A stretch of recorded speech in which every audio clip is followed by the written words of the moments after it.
be like intentionally like doing it in that context, right? Like, I don't think that you were saying that they should be responsible for like a decision they're making when they're 13 years old like that. That would be ridiculous. Obviously, they should be able to like get an abortion, or they should be able to. Yeah, I obviously if they agree want, with that, right? but they wanted to keep it. If they, Like the girl. Okay, The girl wanted to keep then it and then move what do in. you want to do then? But I don't understand why she can't live. Why does she need to move into a house with her boyfriend, get free food stamps? It's like an almost I want to be an adult thing, and we shouldn't be normalizing teenagers wanting to get pregnant is what I'm trying to say. I mean, I'm sorry. Would you prefer them not being taken care of? I would prefer them staying probably either I think the home. best way to incentivize, like children specifically not to be in that circumstance is by sex ed, right? It's by like talking to Yes. children and teaching them. Yeah, right? sex ed is a great Especially thing. about the implications. Which it is well. you have to be taught it in school. You have to have a health credit to graduate. That sounds like something that we need to address from an educational standpoint and a community perspective, not by specifically saying like, people shouldn't be like fed and taken care of. Well, that's Especially not children. what I'm saying. What are the children supposed to do? Can they even like... Well, I think that it's also a problem on, a parental standpoint, and they shouldn't be probably living with their parents if they can go around and... What? They're 13. Do what they want. But they shouldn't be making children at 13. Wait, I'm sorry, but that's definitely going to be like something that, shouldn't be happening. Of course, we don't want that to happen to somebody.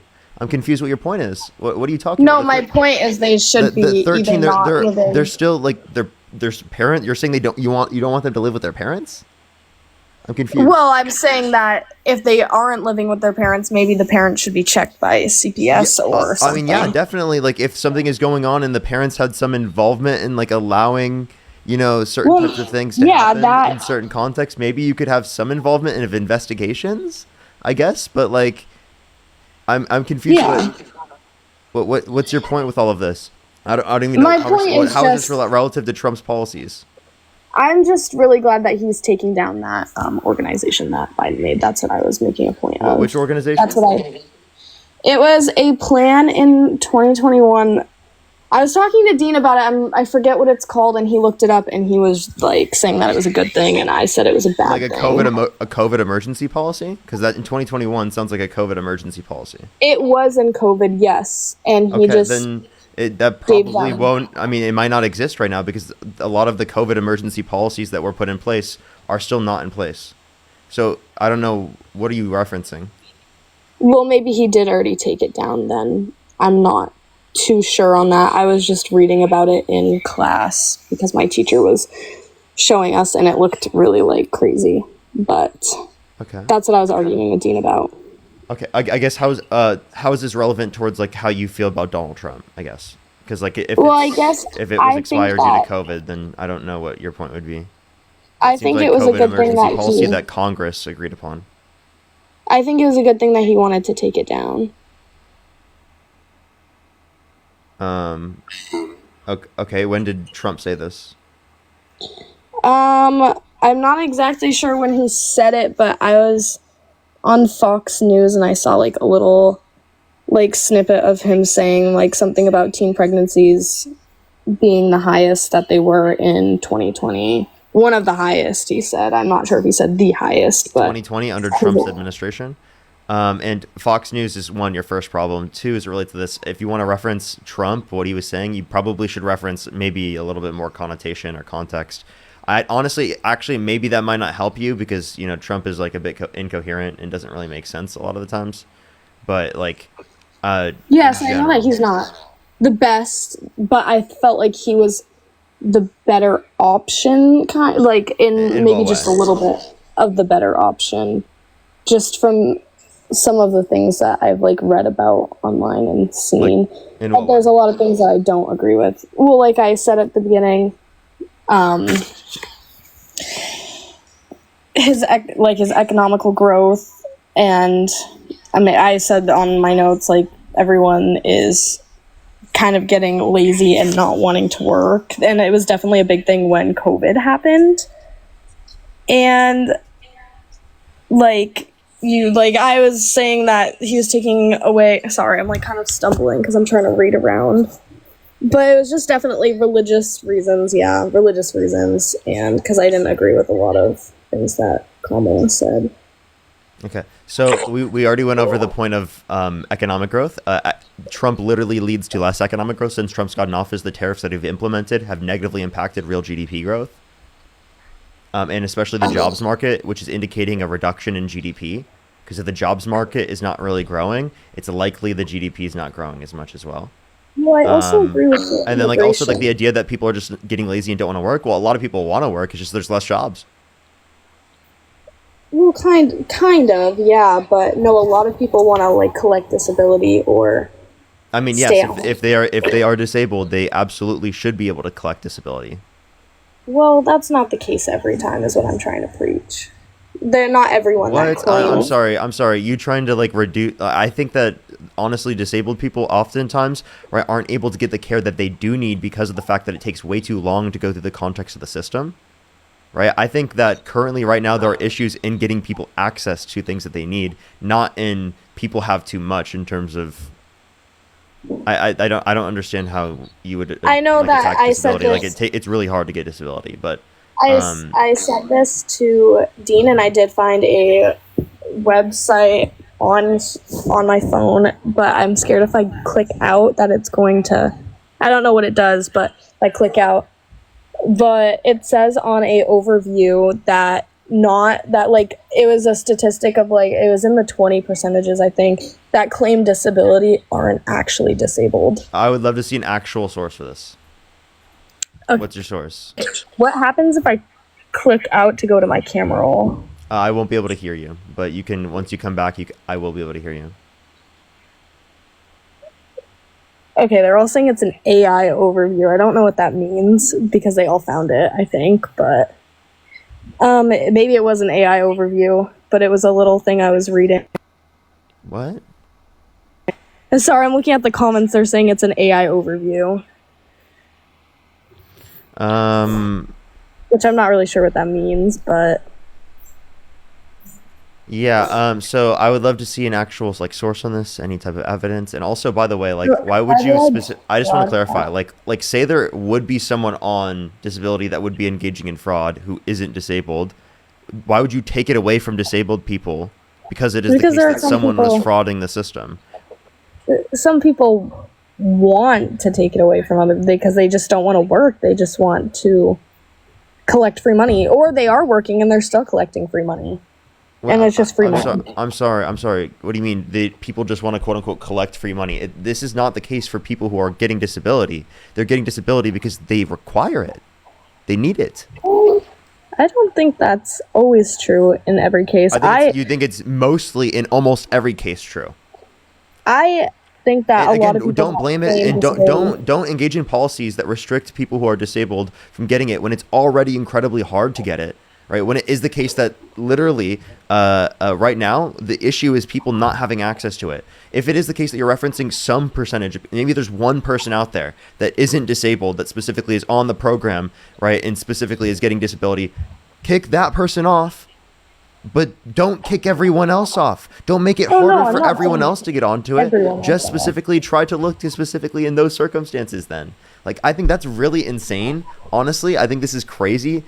Honestly, I think that the conversation needs to be about providing people a greater access to it and about how incredibly hard it is currently right now to get through the system. And the fact that Trump's trying to make it even harder is actually insane. Well, I think it needs to be even harder because you really need to prove it doesn't. That it absolutely doesn't. Like, I'm sorry, can you give me why do you think that it needs to be harder? Because when it's crazy. Harder, you prove more that you're actually disabled in that way. If you aren't actually disabled, I mean, why can't you prove it even harder that you are? What? I mean, what do they specifically need to go through? What do they need to go through to an extra extent? Jeez. At this point, it's already too much. Right now, it takes too long to go through the system right now. There's already too much. What other things do you want people to have to go through? I mean, definitely a lot of testing and a lot of probably see a doctor to check you out and see if you're actually disabled. Yeah. What? I'm sorry. Do you think that already doesn't? You don't think that people who are disabled go to doctors? No, I think that they do, and I think that if I wanted to right now, I could probably collect disability if I wanted to. And I'm not disabled, but I could definitely do it. I know a lot of No, you people that do couldn't. it. What are you Oh, yes, I talking about? could. I No, what are could. you talking about? How? Well, I could say I have epilepsy, so I need disability. I can't work. That's what I could say. Okay, have you gone to a doctor to verify that? Oh, yes, I do have it, but I'm not disabled at all. But I could Okay, say I am. you could say that it restricts you. Well, then you'd have to specifically show that. There's a lot more in the process than that. You understand that already, currently in the context of the law, it takes a lot more than just claiming. Well, not necessarily, no. I don't think so. I think that if I could just, like, go to work and be like, I can't do this or something, I need to get on disability. I think that's what a lot of people do. I think it's a whole back and forth thing. Because I just do know people that do that. So you're saying, so your argument for why people should have a harder time being able to get access to it is that you could commit fraud. Yeah, that's what I'm saying, that people It's can illegal, commit fraud. though. It's illegal for you to do that. It's fraud. But a lot of people don't care because it doesn't matter. I'm getting money. That's what they're thinking. What are you talking about? What do you mean? Do you think that everyone does things that are? Do you think no one does illegal things? Trump does. I mean, and he's trying to normalize that to a greater extent. You understand that, right? Yes, I think that a lot of people do things that they shouldn't be doing, but I don't know. Yeah, and I mean, apparently you can't apply it with Donald Trump. I mean, he had 34 felonies that he was convicted of. He incited a violent insurrection at the Capitol, and then pardoned people who beat police officers, and he called them patriots right after. Yeah, I did hear about that on your live last time, and I don't really know how to react to that. Yes, I know it's true. You showed a lot of receipts on that. I don't really know how to react to that. I don't really know the full unraveling story on it, but yes, no, I do know that that did happen. And I don't think it's okay if that's the full truth. I know nothing about this, but yeah. But you still support him in despite of it?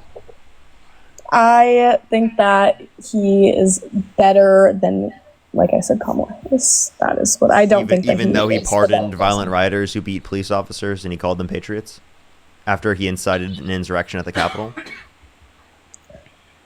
Well, I didn't. Like I said, I don't think he is the best person. No, I don't think he's the best person. Okay, but how is he better than Kamala Harris, given that he literally incited a violent insurrection at the Capitol and pardoned the people who beat police officers and called them patriots? I just agree with, like I said, tax cut plan. I agree with most of his abortion laws. I don't think he ever said that he was going to fully cut abortions for everyone. I thought we agreed earlier that you don't want to make abortion illegal. And that his tax cut plan was worse because it actually led to more taxes for working class people and less taxes for rich people.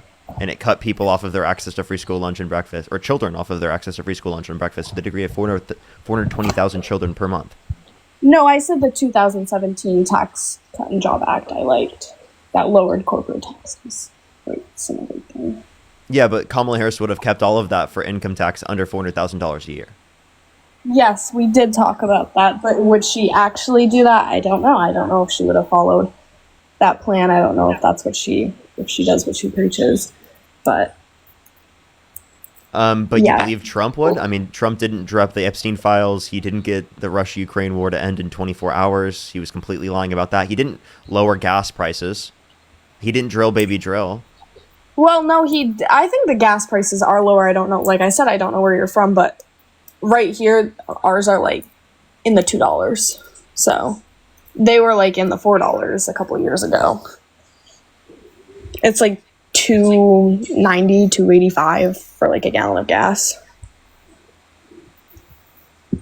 So it's not $2.90. Okay, you understand that it's on a national level, on average, up since Trump got in office. What do you mean by that? Because it's different. Yeah, it's higher than what it was when Trump got in office. So gas prices have gone up since Trump got into office. There's no point where it's been lower than day one. I don't think so. It used to be really, really high. like I think during COVID. Wait, I'm talking about here in 2025. Yeah, they're low The past now. 9 months. Well, I don't know if they've been lowered, but I just know that they're low, is what I know. You know that they're well? What? I said I know that they're low Oh, right now. okay, but like if you look at, I can show you from the Energy Information Administration that gas prices are higher now than what they were when Trump got in office. So he has not Okay. lowered gas prices. Well, I didn't say that. I didn't say that he did lower gas prices. He did. I was giving you examples of him lying about things that he would do. So you trusted him when he ran on policies to increase price. He said that tariffs decrease prices. That's what he said. That's what he ran on. How long has he been in office? Just because he hasn't done it now doesn't mean that he's never going to do it. Like I said, I don't agree with everything that he does. I don't agree with the biggest thing I don't like about him is his mouth. That's the biggest thing I don't like about him. I think that he says some pretty awful things. There's a lot more than just that. Yes, and I do understand that. And I don't agree with it. But I thought that voting for him would be morally, religiously, and better. I was a little worried by what people were telling me when Kamala got in office. Can we go back to like what you were talking about like 5-10 minutes ago about the people on disability? So my dad was on that program for about 3 years or so. So he became disabled in his late 50s, and it took him about 2.5 to 3 years to get on it, right? He went to actually over 10 different doctor's appointments. They sent it to the state. And the state at first said no, so then he had to appeal it, and then when he appealed it, he had to go to a board, and then they had to prove to this board that he was actually disabled, because I guess the doctor showing that he had 2 tears in both of his arms, that he had fainting spells, that he couldn't stand up, that his legs were giving out, all those type of tests, those weren't enough, and he actually had to go like straight to that board to actually show them that this was necessary. And then when it finally went through, by that time he was already almost the age where he was going to go just to be on a basic Social Security. So he basically had to go through 2.5 years of hell while trying to pay his medical bills because he couldn't work. And I think there's this great misunderstanding that it's super easy to get it. He lives in a very blue state. Very blue, right? And even in that blue state, it was incredibly difficult to get disability. So I want to disabuse you that in all places that it's so easy to get it, because if even in the blue states it's incredibly hard to get it, I cannot imagine what it's like in the other states. Yeah, and I completely agree that your dad absolutely should have gotten it faster, and I'm really sorry that he didn't get it faster. But what I was trying to say is some people do unfortunately collect it and they're not actually disabled, and I'm really sorry that he had to go. Well, my only point is that is very rare, right? You cannot use what is rare in public policy to then dictate what is good for everybody else, right? Because yes, in every policy, no matter what policy it is, there will be fraud. That's the nature of like people who like take care of these things. But simply because there is fraud does not mean that that you make it harder to get, or that you get rid of it in its entirety. Because Donald Trump has already proposed just this week that he wants to make it more difficult for people who are older than like 50 years old to get disability benefits. And so you're going to see, actually, if this new rule goes through, people who need it the most, those who are older, are going to have to go through one more barrier to be able to get it, even though that whole process is already very difficult. Yeah, no, I absolutely understand what you're saying, and I feel like maybe not go through a long process like that to get disability, but maybe more of like a background check or something. I'm not really quite sure, but maybe they do that. I mean, as I said, the average time to get on disability is about 2 to 3 years.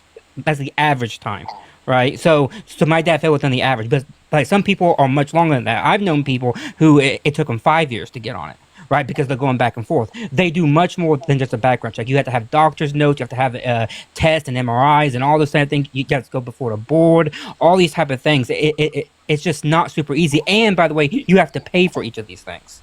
So it's not free to go to the doctor. It's not free to go to the board. You have to pay to be able to do all that. Yeah, no, I do. I understand that, and I don't think that's okay. Yeah, I don't either. And so I think people have this misguided notion that it's very easy when it simply is not very easy. It's incredibly hard, and I have never met anybody, whether anywhere that I've met who has been on disability and actually is not actually disabled in like some way, and actually should be. Like this myth that somebody is on disability who is completely fine, they have nothing wrong with them, that they're just sitting at home and just eating chips, like they just like don't exist, like and so what they do is they take some the like very rare cases where like somebody does actually do fraud, and they say, look, there's fraud, now we got to throw out the whole thing, and that's going to be bad for everybody. I do agree with you on that. Yes, I do. I know that like fraud is going to happen everywhere, and now I do understand that, and I thank you for sharing your story about it, because I do agree with that. I don't think that it should be. I don't think that you should have to pay to keep going back to the doctor's office and keep trying to collect your disability. I think that's unfair. I really do think that's unfair. So thank you for... Yeah, well, no, you're fine, but I just want to make the point one more time that right now and over the past decade, only one person has been making it more difficult for people to get that, and that's Trump, and that's Republicans. They have a systematic policy of making it more difficult. Nothing in their policy going back to the 80s says, you know what, let's make it easier for people who are actually disabled to get care. No, they want to make it much more difficult. Same thing for any other type of health care. They want to make people who are on the ACA make it much harder. People who are on things like Medicare to make it much more harder. These things are already very difficult to get, and yet they want to make it more difficult. Yes, I do understand your point, and I really do think that's unfair. I absolutely do think that's unfair, yes. So thank you for enlightening me about that, because it changed my perspective more on how hard it is. But in my own experience, I know a couple people that it's kind of wonky with that. Yeah, they do have a disability, but they are able to work. So it just kind of confuses me in that way. If they have disability, that means a doctor has signed off that they are unable to work. So you might think that they can work, but it means that they're a doctor, and the board that approved them thinks that they cannot work. Okay. Yeah, no, I understand what you're saying. It's still kind of wonky on my opinion. I don't know. Like I said, maybe I don't know the full story, but from what I've seen... How are you going to deny the doctor and the entire board? Like, I'm sorry. Doesn't that seem absurd to you? Yeah, no, I understand what you're saying, yes. Yes, I do understand. But yeah, you guys are changing my perspective a little bit on it. Actually, a lot of it. But no, thank you for enlightening me, yes. Okay, so then, like, what are you holding on in terms of support for Trump? Honestly, I mean, thank you for talking to me on the live, because you have enlightened me about a lot and actually have given me the reasons and time of day to talk, unlike Dean. So I do really agree with what you're saying a lot, yes. And I will be openly to admit that. Okay. Yeah, no, I don't have much else to say. I think that No, I totally agree with you on a lot of it, yes. All right. Well, I appreciate you coming up. Thank you so much. Have a good day. You as well. Bye-bye. All right, Parker, that's all I wanted to say, so thanks for having me up. Appreciate you, man, as always. Yeah, thank you. Bye-bye. Take care. W Matt in the comment section, everybody. W Matt. We're going to start getting some people up here in a second. Let me say thank you to a few people in the meantime. We're going to get some people up here. If you're on TikTok, tap that screen. If you're on YouTube, hit that thumbs up, everybody. It'll help get it out to more people. Stephanie, thank you so much for the $5. I really appreciate it. Thank you so much. Can we get some W's for Stephanie in the comment section right now? Thank you so much. I really appreciate it. Thank you. Chelsea, thank you so much for the $2. Lorraine, thank you so much. Really appreciate the $2. Thank you. I'm so sorry. I'm so sorry. Literally, that's why it's way too difficult for people to get access to it. I don't know why people would want to make it even harder. Sam, thank you so much for the $10. Thank you so much. I really appreciate it. Thank you. Can we some W's for Sam in the comment section? Laura, thank you so much for the $50. Thank you so much. Can we some W's for Laura in the comment section right now? Thank you so much. I really appreciate it. Thank you. Thank you so much. I really appreciate it. Give some W's for Laura in the comment section right now. Thank you very much. I really appreciate it, as always. Ashton, thank you for the $5. Thank you so much.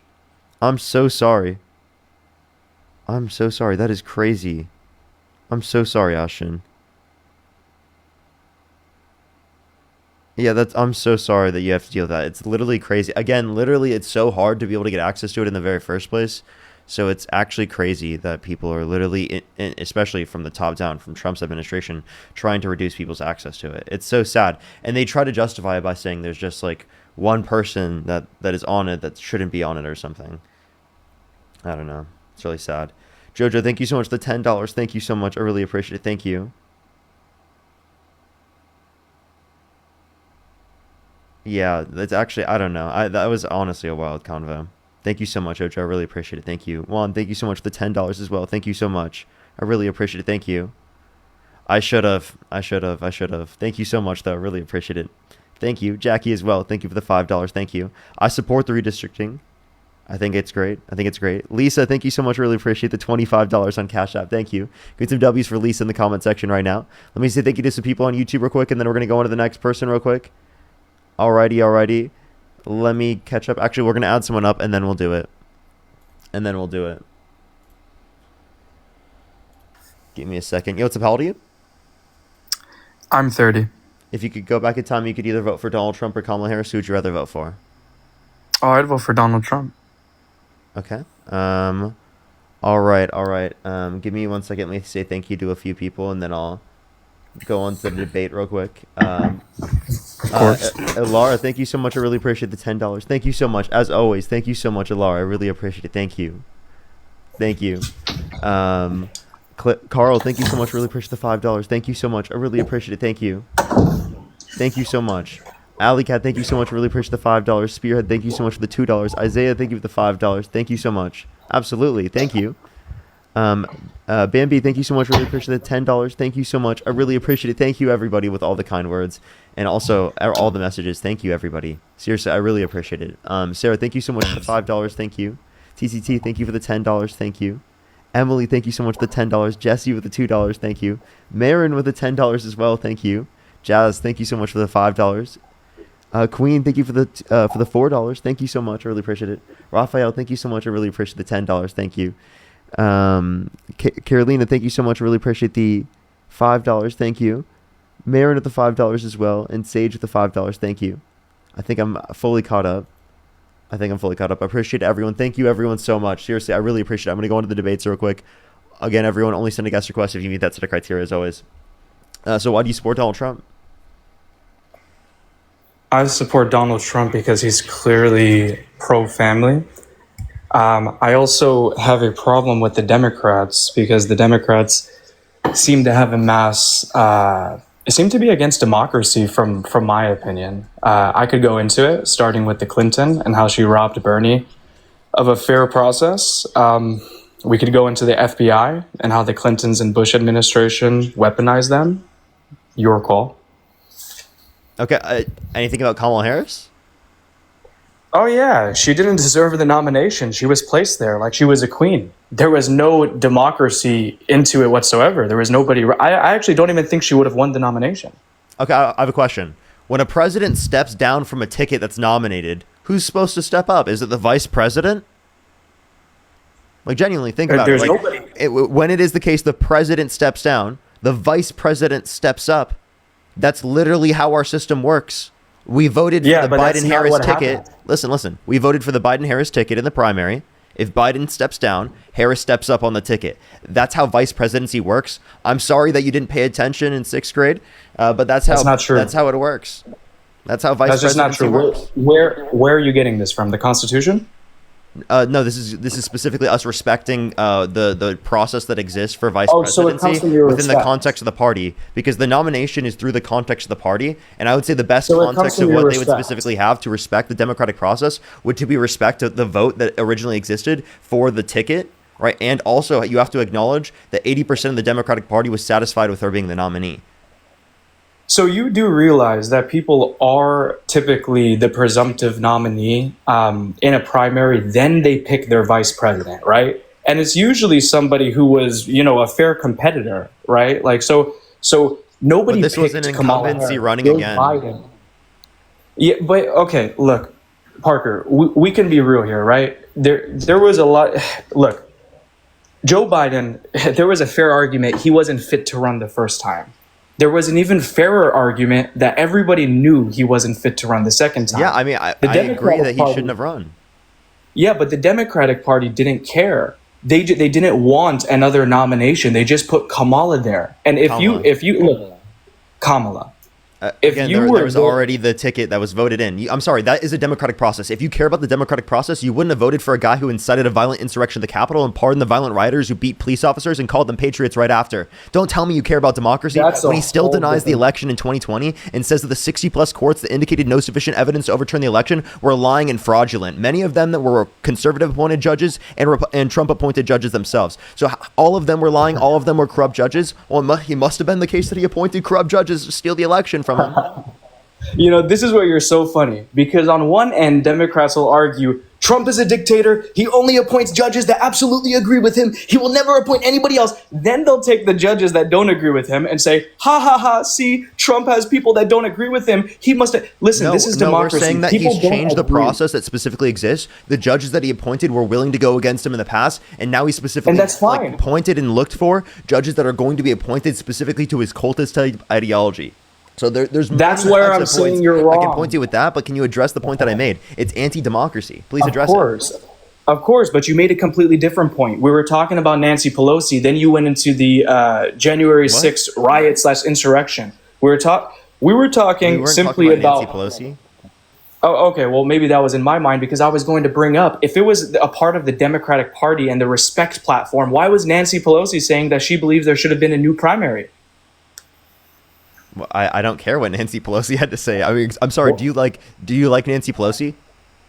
It's not about whether I like Nancy Pelosi. No, I'm just asking. Do you like Nancy Pelosi? The Democrats have a respect for the process. Nancy Pelosi. I never like cited Nancy Pelosi or anything. Like, I'm confused. That's totally fine. She was the House. She was the Speaker of the House. She was a representative for the Democratic Party. So And? you brought up that it's a part of the democratic process, the Democratic Party's respect for procedure. I'm bringing up Nancy Pelosi didn't agree. There were other Democrats who didn't agree. What I'm saying is that this is more undemocratic than you think it is. And you're a little bit young, Parker, but if you were my age, you would have supported Bernie and you would have saw how he got robbed by Hillary Clinton. I do support Bernie now. Can you address the points I made? You're like actually pivoting Repeat like your crazy. Like, again, address the point. I feel you're pivoting, but repeat the points. Donald Trump specifically incited a violent insurrection at the Capitol. He pardoned the people who assaulted police officers on January 6th. He called them patriots. Okay. Do you want an answer for that? Yeah, and he denied the 60-plus courts that indicated no sufficient evidence of him overturning the election. That's fine. The election. That's fine. These are two separate things, right? So you're talking about January 6th, right? And why he pardoned people, why he seems to have a apologist perspective towards them, right? Was that your question? I'm trying to understand your question. I'm saying, isn't that anti-democracy? I mean, you can't really take one point. You have to zoom out and look at the entire thing. Sure, pardoning people who marched on the Capitol seems anti-democratic until you look at the Constitution where it says you actually should march on the Capitol if you feel like your government is taking something from you. So the Constitution does not tell you to incite an insurrection when you lost the election. Right, to overturn the election. He said fight like hell to take back the country from those that stole it from him, and he lost the election. There was no evidence of him winning. That's fine, but here's the thing. You asked two different questions. Parker, you asked two different questions. You said, why is he having this... Who won the 2020 election? Who rightfully won the 2020 election? rightfully, as far as we know it, Joe Biden. Oh, okay. So then, like, you obviously believe that Trump still to this day is laughably incoherent, right? No, he's not laughably incoherent. I don't understand how you can't look at the whole history and see how the 2020 election was so extreme. There were things that if you actually understood the perspective of Republicans, you'd understand that they're bowing to the Constitution. What their argument is they used COVID as an external excuse to change election law, when in the Constitution, only state electors could change election law. So the Supreme Court was going to take this issue, but they said, we don't want to take this issue if it means reversing the election decision. We can agree that only state legislatures could change election law. We can agree that these judicial judges stepped out of their bounds, but there's no constitutional remedy. Joe Biden won. There's these mail-in ballots. The judges said they're okay. Did the judges have the right to say they're okay? No, but it's too late now. We could where judge are you getting where are you getting all of this? Where are you getting all of this? This is Clarence Thomas. Clarence Thomas said he was willing to accept the case. He was willing to accept the case, and there was a word for it that the case that basically the Republican case that only state legislatures could change election law, and judges did, Democratic judges did in cities, which led to. So what election law did they change? Mail-in relevant ballots. To the changing of the election. What about mail-in ballots? Ballot harvesting, mail-in ballot, your time stamping, ballot signatures. What about chain of custody? What about ballot signatures? What about chain of custody? So some judges, right, ruled that you can have more ballot boxes, right? These are only supposed to be passed by state legislatures. Oh my God! They made it so that there could be more ballot boxes for people to vote in an election. Yeah, Parker. Oh my God! They were rigging the system. Oh my God, dude! They allowed more people to vote. No way! Oh my God! How dare they do this?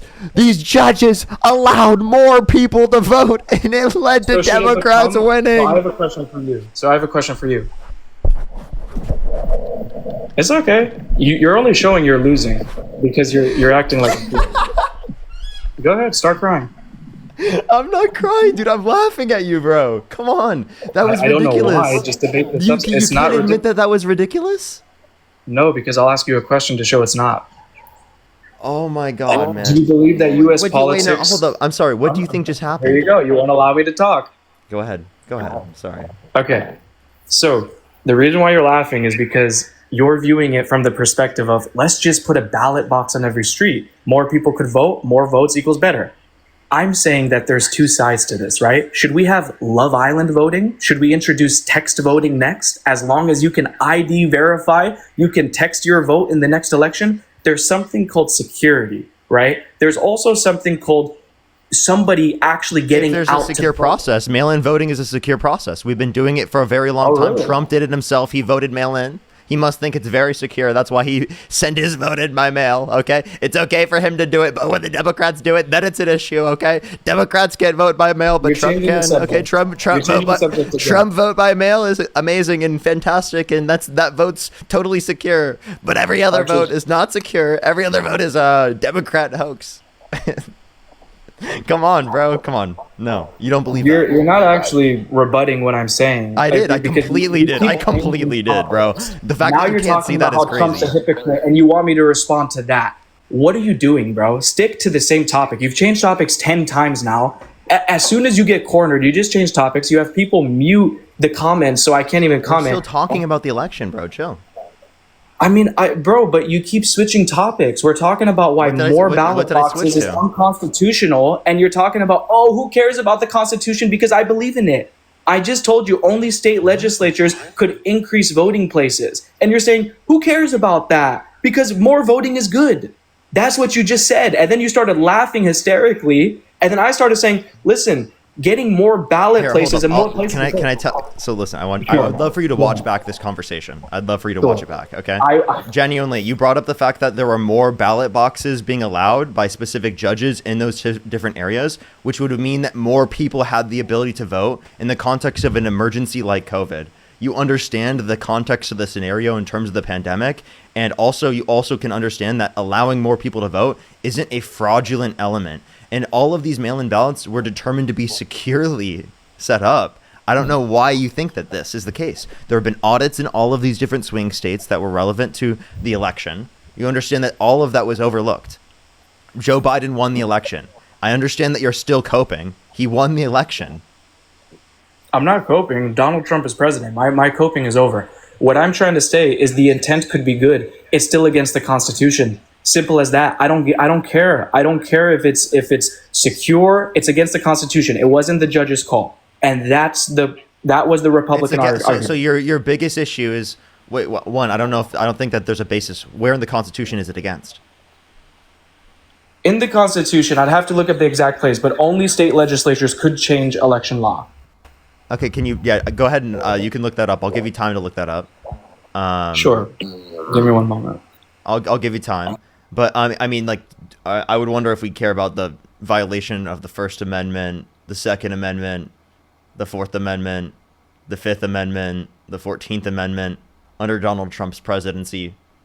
You know, like the Trump administration and him violating the Constitution, him calling for the termination of all rules, regulations, and articles, even those found in the Constitution. But we'll bring that up once you get back. We'll see. Let me see if I have people to think and catch up with. Okay, I have it here. It's Article 1. You said what? Sorry, Article 1. Yeah, Article 1, Section 4, Clause 1. Cool. But Parker, it's actually yes. Clause 1. Yeah, Clause 1. It's actually astonishing to me that you didn't know this was even the Republican argument. It's not about the fake ballots. It's not about the security. It's simply about who gets to change election law. That was the whole Supreme Court fight. That was the whole states suing other states. It got changed by the media to be, these guys are going so crazy because they think China hacked the ballot systems. It was all to muddy the water. Sure, those were, worth looking into. Section 1, it says all legislative powers herein shall be vested in the Congress of the United States, which shall consist of the Senate and House of Representatives. Okay, here. What are you talking about, bro? What is this guy? Article 4. Article 4? Bro, now we're changing articles? We're changing articles? No. I'm just, bro, you and your, mini insults to try to get your fans riled up. I swear. Article 1. You said Article 1. Four. I'm just like, we're changing articles now? Allow me to correct myself, brother. You're so disingenuous. Article 1. I never said that you're not allowed to correct yourself. That's totally fine. You could be totally right. I'm just saying, bro. Okay, sorry. Article 1, Section 4, Clause 1. It specifically speaks about everything to do with elections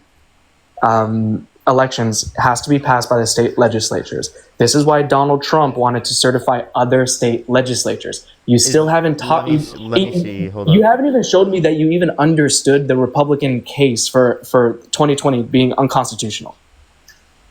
Hold on. I mean, I understand that we can talk about this, and I can go through it, and we can talk about the reasons why the Republicans think that. But that doesn't change the reality that when it is the case that you don't care about the violations of the Constitution, you don't at all. There are multiple violations we can bring up specifically on behalf of Republicans that would be specifically relevant. This is a COVID emergency situation, okay? There's COVID emergency. Okay. It's not violating if it were a violation of the Constitution, honestly, it's not violating the Constitution in any type of meaningful way that would have been anti-democracy as the point you were establishing prior.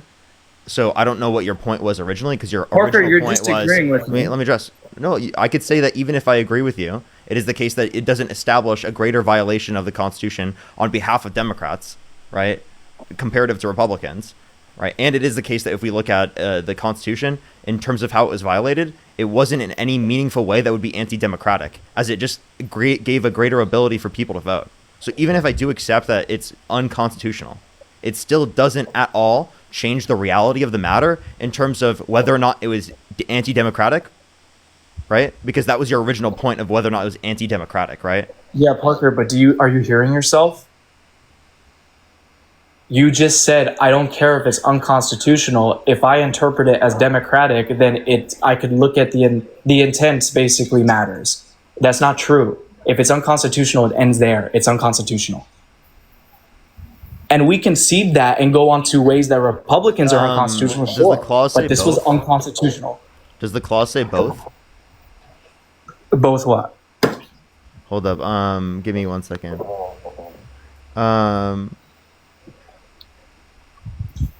One second.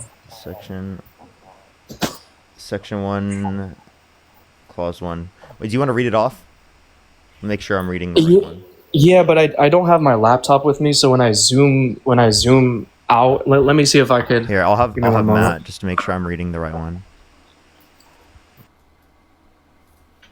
Hey, sorry. Let me read it to you because it's both. So it says, the times, places, and manner of holding elections for senators and representatives shall be prescribed in each state by the legislator thereof. But the Congress may at any time by law make or alter such regulations except as to the places of choosing senators. So it's both. Yeah, and the second part doesn't negate or add to your argument for adding ballot boxes because nothing was passed through Congress. So. Yeah, I wasn't making that argument. I'm just saying it's both. I know. Because it's not the state and it's not just Congress. It's both. Of course. So we can. But it didn't happen through Congress. You're right. If Congress felt this COVID was an emergency, it should have been passed through Congress. It wasn't. Then it should have been either passed through one or the state legislatures. It was not passed through either. Democrats knew they had judges, so they passed judicial orders. Okay, wait. So and then the Supreme Court couldn't correct it in time. So again, the whole point here is that if say this is a violation of the Constitution, that doesn't at all mean that there are greater levels of constitutional violations, specifically on behalf of Donald Trump versus Kamala Harris. Donald Trump has engaged in significantly more constitutional violations that would be more harmful to the set of constitutional rights that people are granted. This one actually just gave people a greater right to vote. So the worst set of circumstances that you could give in terms of a constitutional violation, you're trying to act like this is some crazy, bad, horrible thing that means the election is stolen. No, this doesn't mean the election is stolen. This doesn't mean at all that there are greater levels of constitutional violations on behalf of the Democrats. This doesn't even benefit you in any way. It kind of just shows and actually highlights how much you don't actually care about constitutional violations because you only care about it when Democrats do it in this context, but you don't care about it in the multiple other circumstances I could bring up with Donald Trump specifically doing it. Whether it be the First Amendment, again, with him literally calling for people to be put in prison for a year for burning the American flag, which was determined by the Supreme Court to be a violation of the Constitution, him calling for the termination of all rules, regulations, and articles, even those found in the Constitution, him advocating against the Second Amendment, wanting to take people's guns first, do due process second, right? We can point to the fact that specifically he also wanted to go after trans people owning access to firearms as well, which is a violation of the Second Amendment. We can talk about specifically the fact that... We can talk about that. That's actually very interesting because I believe every person who wants to own a gun should probably have a mental health checkup. So listen, I get it. You think I'm a total diehard Republican. It's not that case. I'm doing the same thing you're doing, which is if it violates the Constitution, it's bad. It's bad. And the thing is if we can't look at our own side and say, dude, you violated the Constitution. You made Republicans look crazy. They went to the Supreme Court. Trump didn't even Trump said, forget it. If you're not going to reverse it, then just drop the case altogether. My point is this, Parker. It's bad regardless, right? If they violate, I know you're not willing to cede that they violated it. That's fine. I don't want to take all your time. There's other guests in the box, but no, hold on. I think we could agree with that. Any violation of the Constitution is bad, and it shouldn't be validated as more people voted. You could say that it's bad, but I'm giving you the implications of said quote unquote bad violation of the Constitution. Actually, you know what? Actually, I don't really have much of an issue with it, to be honest. I really don't, because it actually did allow for more people to vote in an emergency setting in the context of COVID. If there could be an addendum that we could apply on top of that, I think that would be preferable. Okay, so let me ask you a follow-up. What states are we talking about? Well, if you don't mind, Matt, I just want to get into this with Parker. If you don't mind me asking a follow-up, so what if they didn't do that? What if judges implemented even less secure things? Like if you ID verify, you could text your vote. If it's possible to ensure that's secure, yeah, I don't have an issue. Yeah, see, this is where we won't see eye to eye because if you could do it online, if you could find a possible way to do it online, then that would be great. But if there was a secure mechanism to do it. The issues with it being online is that it's less secure than specifically to the context of mail-in or in-person voting. Mail-in voting is more secure. We've been using it for decades. You can make the argument you're dampening security either way, right? You go online, a mother could vote for her son, a daughter could vote for her father. There's more. Same thing with mail-in ballots, right? This is why we try to keep mail-in ballots. If you could find a secure way to do it, but the issue is that it's oftentimes less secure, and that's why I was pointing out. Okay, and then that was the argument with mail-in ballots and ballot harvesting and voter signatures and chain of custody. The thing is, wait, do you have any evidence that it was significantly more fraudulent? I mean, there's indirect evidence, of course. Like the Democrats will never get as many votes as Joe Biden did. What was the fraud rate? The fraud rate? Yeah, and was the fraud rate more or less applicable to Democrats versus Republicans? Like, do you ever make a comparison of what level of fraud was used to vote for Republicans? Well, I mean, I think it's hard to quantify this stuff. I think you could just kind of simplify it. Now it's really hard to quantify. No, it was always hard to quantify. I'm saying this was a constitutional violation. That's all I'm saying. And it doesn't matter the ends to the means. More people voted. It was easier to vote. We had more of a democracy. That doesn't matter. It does when comparing the amount of violations. You're anti-American, and how bad the violations were. I'm sorry, you can't say I'm anti-American when you support Donald Trump, who's violating the Constitution in like 4 to 5 ways and called for the termination of all rules, regulations, and articles, even those found in the Constitution. What are you talking about? Parker, we could talk about that, but let's get off this subject. You just said I don't care about the Constitution. The Constitution is telling you straight up, COVID is an emergency. What? Sure. I said I have an issue.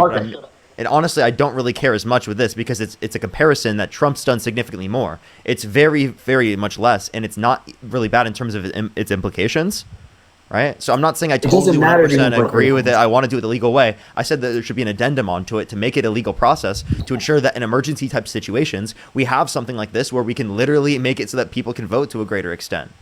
Right? The Constitution already had that, Parker. That's what I'm saying. If the Constitution already had that, then it allowed for this.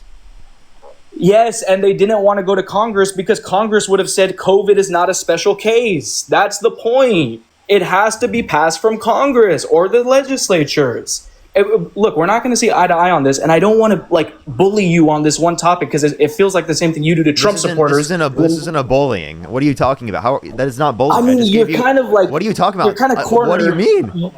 You don't care about any of the violations on the other side. It's unconstitutional, but I still agree with it. You're at this point. So whether you want to consider that a W, that's on you. I'm sorry. Like, for example, like in the context of the Second Amendment, if it is the case that someone's interpretation is that any gun control implication, right, would be a violation of the Second Amendment, I'm okay with violating the Second Amendment up to a certain extent because I think that there should be addendums applied onto it.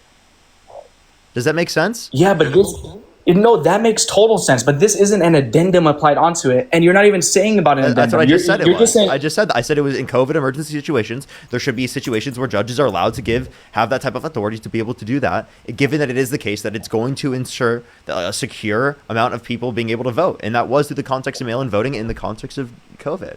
That was completely okay. But are we living under your Constitution, Parker? Or are we living under the actual Constitution? Because the actual Constitution says no. That's not what happens. The actual Constitution says Congress or state legislatures. And I've just been trying to get you to see that. But you keep going with, well, I believe this, well, I believe this, well, I believe that. So change the Constitution.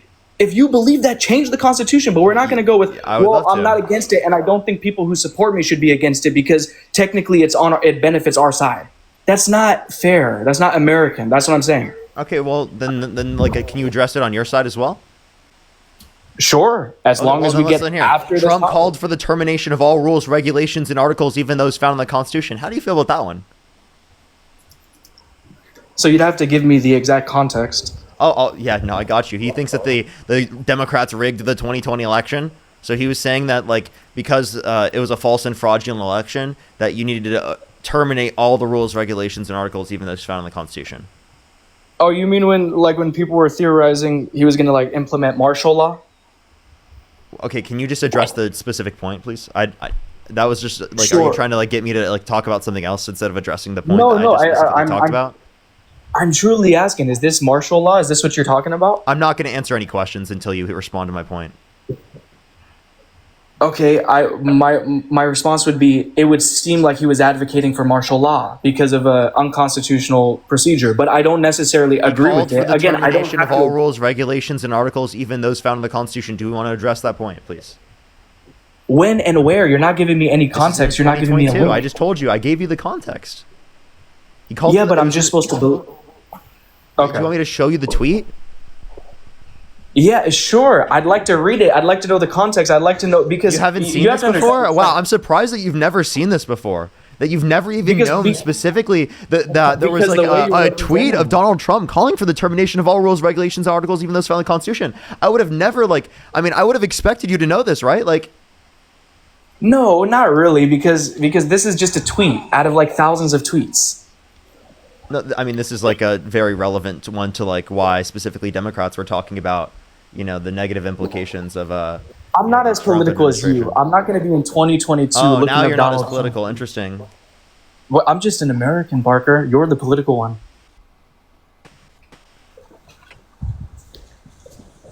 Alrighty, do you see it? Yeah. So, with the revelation of massive, okay, so that's a pre-indicator right there. Massive and widespread fraud and deception. I'm working closely with big tech companies, the DSE. Do you know that President Obama? Okay. Okay, so should this not be protected under freedom of speech? I'm not saying this shouldn't be protected under freedom of speech. I'm just saying that it is the case. So your that argument's over this- at that point Hold up. because you're telling Can I me. please? Can I please? Can I please? Sure. I'm not saying there's not freedom of speech. I'm just saying that it is the case that when Donald Trump is specifically saying that he wants to terminate all rules, regulations, and articles, even those from the Constitution, under your perspective, that's anti-American. You were just claiming that it was anti-American, specifically in the case, right, for me to say that, like, oh, I think that there should be, like, an addendum to the Constitution. But when Trump calls for the termination of all rules, regulations, and articles, even those found in the Constitution, now what do you say?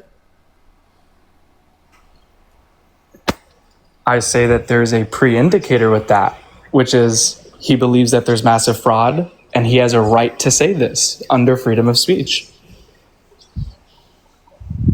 If this was inciting violence, he'd be jailed.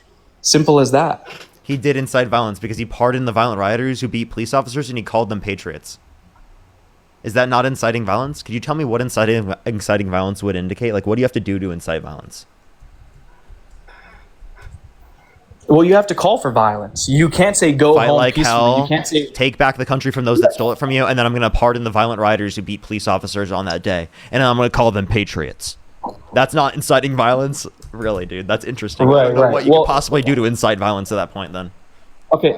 Well, you can't incite violence after the fact, right? So him pardoning people is not what incited violence. You could say it might incite future violence, but it's not what incited what happened on January 6th. And honestly, Parker, do you know Well, okay, so the whole it context did incite around- violence. At least you acknowledge it incited violence in some context.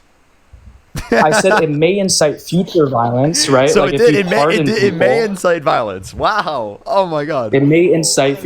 Sure. What do you think? I'm not afraid to say how I feel, Parker, but this did not, like, when he's telling people to protest peacefully and to go home peacefully, that's not what incited violence. Oh no, when that's contradictory. You- Like him pardoning the violent rioters. You know, and calling them Parker, I patriots. was actually gonna go to the Capitol because from my perspective, I just thought it was a peaceful protest. I was just gonna be outside holding the sign with everybody else, and we were just gonna peacefully protest that this was an unconstitutional election.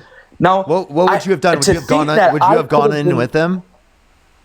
It depends. There's a certain It depends. psychology where you like follow the herd, right? Of course, because this is what everyone's doing. This is known in psychology. It's courts take this into account. You would have gone into the Capitol? Come on.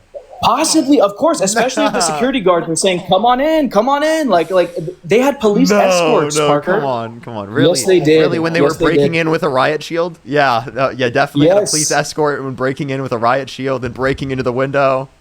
Yeah, definitely you know, there's had a police videos escort. of the That police one. allowing them in, right? What?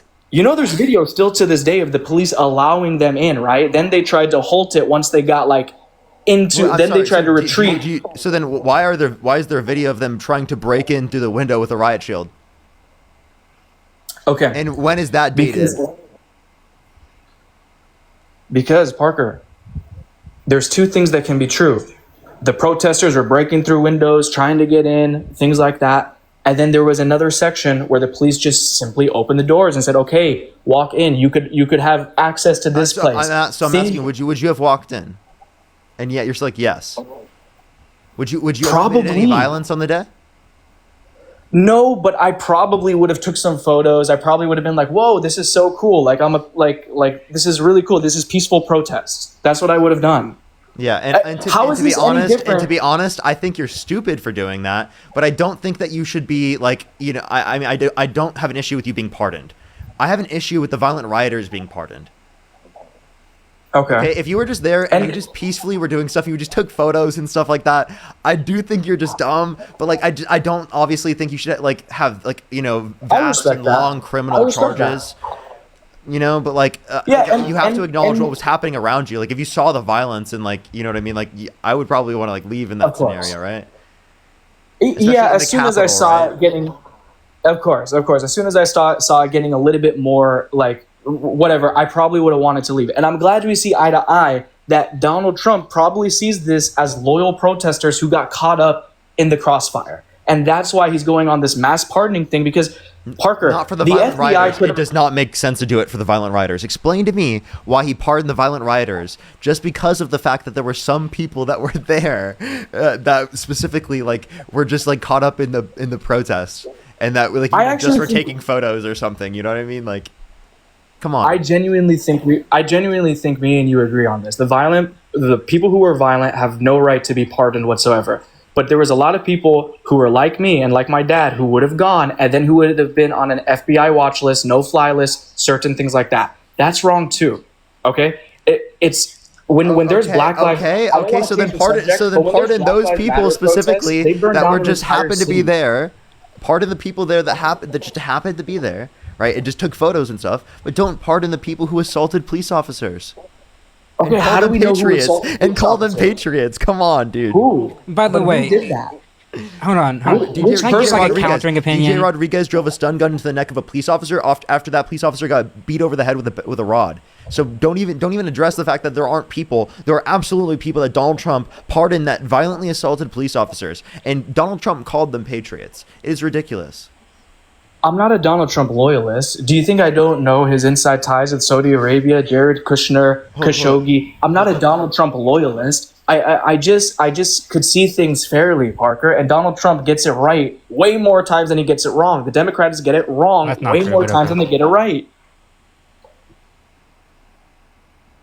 Okay. I was going to take the opposite position because I think Parker's being a little bit too nice, frankly.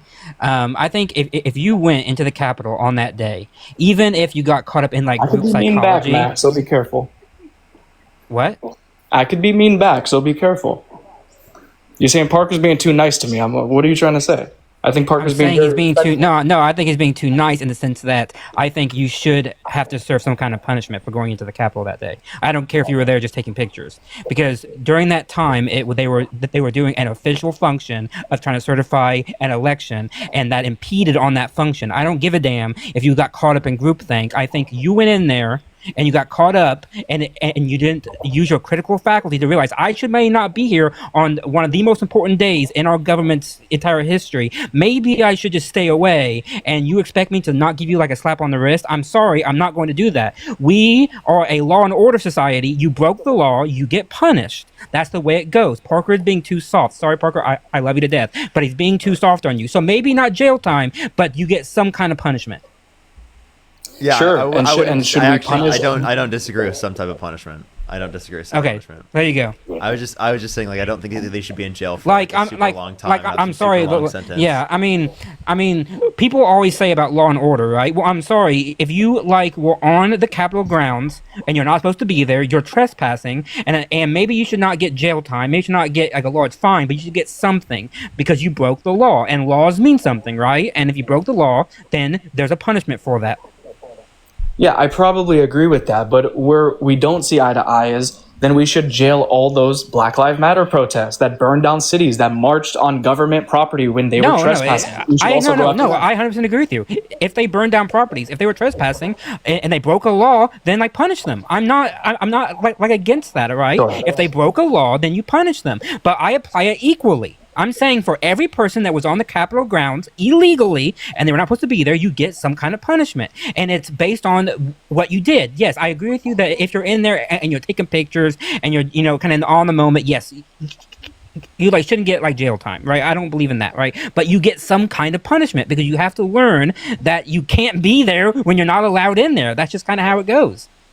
Yeah, and I agree with that. And we could possibly just end it on this because I think we do agree on this. I'm just saying the application of law seems to be a lot different, and that was the Republicans' main fight. It's saying, how does Black Lives Matter get to burn down a whole city? And not just that, they have the whole scientific... This is so ridiculous. The fact that you're using that to deflect away from the fact that Donald Trump pardoned violent rioters. Yeah. He pardoned violent rioters. What city specifically was burned down? I want to hear. What whole city was burned down? Do you want to look back at the Black Lives Matter protests? Yeah, name a whole city that was burned down. I'd love to hear this whole city that was burned down. It's kind of like a escaping me, whether it was Minnesota or whether it was some upper Michigan, around that city, the Blue Belt. But it was some of those cities for what sure. City? Name a city. You don't know the city? Parker, the burning of these cities was so bad that he can't remember the name of the cities. It was so bad that you can't remember the name. These cities are gone from the map now, apparently, but we can't remember them. Right? I'm sorry, but no. Do you want to give me apparently you can't find any information, any evidence justifying this to be the case, right? Okay, so you guys' best arguments have come from the fact that my brain is an AI and that I need 30 seconds to look up a city. We're not saying that. I don't live in that city. No, but I mean, you are. John, hold on. You would think, though, right, that if an entire city was burned to the ground over the course of days, right, and it caused such mass rioting, that would leave an imprint on your mind, right? Like on all of our minds, right? But that didn't happen. It did, but it was 4 years ago, 5 years ago. Well, and it wasn't just one city. You remember a lot about ballot boxes from 5 years ago. Absolutely, but I don't remember the cities where they put them or the exact places. I just remember. Okay, I mean, but where you get the information matters. An actual location of it matters, right? So you say cities, but then you can't cite which cities. So are you denying it? Wait. Are you? I'm denying that cities burned to the ground. An entire city was burned down. Yeah. Yeah, I'm denying that. Sorry. Yeah, you have no fucking evidence of that. This is just a complete bullshit claim by Republicans specifically to try and overlook all of the different crimes that Donald Trump pardoned on January 6th after he incited a violent insurrection at the Capitol. It's true. You're attacking the subjective part of the statement. When whole streets are burned down, when cars are burned down, when there's over. You said the whole city. I forgot the number. You said the city. Yeah, but you're trying to make a literal thing of that statement. I'm just saying, a large part of the city. Can you name a single person specifically that did that? That was, pardoned by a Democrat. You know what? I can't because they were never even charged. Oh, okay. Yeah. Really, you think people who specifically let fire to things were not charged at all? Really, you think that happened? Yeah, absolutely. Wouldn't that be the local PD in the jurisdiction and the fault of the police department? Yeah, that's right. And if it was a conservative protest, how would that be an issue specifically with? Wait, so then even if you did consider that to be the case, which this didn't fucking happen. What you're talking about to the degree that you're referencing, you said an entire city burned down and everything like that. Look it up. Ridiculous. If you want to specifically talk, everybody in the chat just Google Black Lives Matter protests burning down cities. If you want to talk about this again, it's not even relevant to the Democrats in the Oval Office. You know what I mean? Has nothing to do with Harris.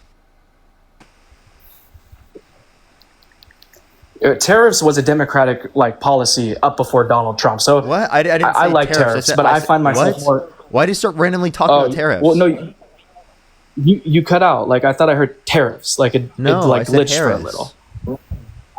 Oh, Harris. Oh, sorry. I said what you brought up has nothing to do with Harris at all. It has, even if it did specifically happen, it would have to do with the local area. It has nothing to do with Harris. So, Parker, I think more people support Trump. You're right, because it's not to do with the individual, but they feel the whole game, the wave over them, right? When Black Lives Matter gets to protest and nothing's on the news about it being bad, yet all of a sudden Republicans protest and it's this is the most egregious behavior. They're going against the Constitution. They want to kill everybody in there because one person screamed it or something. It's just not a true representative. Then you get people like me who are open to voting Democrat, but then they're getting painted with a broad red brush. And what I'm trying to say is that this is more than just advocating for a single individual. This is advocating to like normal independence that like, hey, like the playing field is fair. I don't think the optics are good, whether it's marketing, whatever it is, I don't think it's good. And I think that's why Elon Musk bought Twitter, because they felt like this was just too much. Like the control was just too much.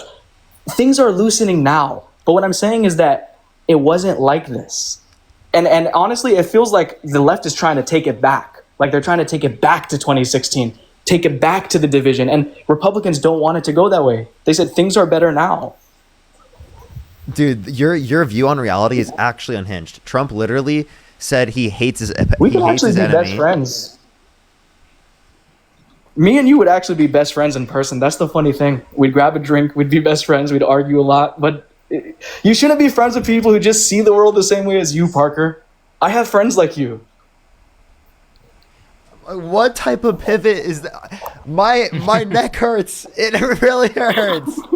What is going on, bro? What is going on? Listen, I like you, Parker. I listen to you all the time. Okay. Did you hear my points that I was making, though? Do you want to respond to those points? I did. I think I disagreed with every single one of them, but I still enjoy the engagement. You still what? I enjoy the engagement. And honestly, I like what you're doing. You know, you have to talk with words. You can't talk, because when people stop speaking, they start fighting. I like this, Parker, but I just think your side honestly doesn't like this. They think I'm weird. I should have never came up. I should have never spoke. If anything, some might even think that I deserve violence against me. Because you're not engaging with the topic right now. You just like randomly started talking about you're like viewing yourself from the third person. Like, how could I view myself from the third person in this scenario to say something insightful? Like, I get what you're trying to do right now. Would you like to specifically address the topic that we're talking about? I think I have addressed it, but I was trying to make a light note of this because I feel like I've taken enough of your time. If the topic was this has nothing to do with Harris, I don't really think I brought up Harris. I'm just talking about optics of the. Let me clarify then. Like in this context, what this conversation is about is if you could go back in time, would you vote for Kamala Harris or Donald Trump? Okay. And specifically, the idea is essentially to see, do you still support him? Because that's relevant towards what people are going to vote in terms of the next election cycle. Because Trump is determining the Republican side of the matter, right? So if you can't... I support him a lot less. And that has more to do with the Jeffrey Epstein files and the hypocrisy around that. Would I still vote for him over a Democrat? Probably, because like I said, in my perspective, he gets it right way more times than he gets it wrong. Okay, how so? Yeah, what does he get right? What does he get right? Like, it's very simple. When it comes to strengthening traditional families, it seems like Democrats are always against it. When it comes to how so? He strengthens traditional families by cheating on every single one of How his are wives. Democrats? Yeah, at that point. But like, how are Democrats like not in favor of the? However you define that, like traditional family. Yeah, of course. Like however you define that. So naturally, how we're not in favor of that. Of course, naturally, philosophically, if you want to strengthen the nuclear family, you have this belief that mothers should be teaching their children. This runs discongruent with democratic philosophy because they believe in more so of the feminist side, which they want the mothers to be working for corporations. Okay, that's where you're wrong already, by the way. You're already wrong. We believe in choice. That's what I was going to say. I was just about to say that, Matt. You guys are going to frame it as it's a choice. But when you have bills and you have things and you frame it as no woman will choose to not be paid rather than go to work and be paid. That's just so the choice. It's the illusion of choice. Women want to stay home with their children. They can't. Well, I'm sorry. You understand that it is the case that plenty of women want to work. That's 100% true. What are you saying? I'm not saying they shouldn't. What I'm saying is that Republicans are more likely to introduce policies that would strengthen the nuclear family. If the Democrats would actually... So what is the quote-unquote nuclear family? Well, does the quote-unquote nuclear family include a guy that literally cheated on every single one of his wives? Right, how about this? And has been divorced multiple times? You're right. Absolutely. Is that the nuclear family? Is that what you're talking about? Trump, Parker, what's so funny is black people actually make a joke of that and say Donald Trump is the first black president. It's not a joke that came from me. No, it's their joke. It's a funny thing. No, it's just weird that like you're the one that's like trying to say that instead of addressing anything. Like it's just again not addressing anything that I'm saying. He just randomly is just gonna like. And by the way, Parker, can I just make a point? We just like real quick, and then I promise we'll move. I would also argue that like Democrats want to put in policies that actually want to strengthen the family, because we want to make sure people, when they have children, don't have to work their asses off just to pay for it, and they have to go to work like 1 week after getting pregnant. We want to make sure they have like something like paid family leave, so they can actually stay home and take care of the child, and so that they can actually have choice in the matter and not have to worry about actually just like jumping right back into a job. Where are all the Republicans who are advocating for something like that?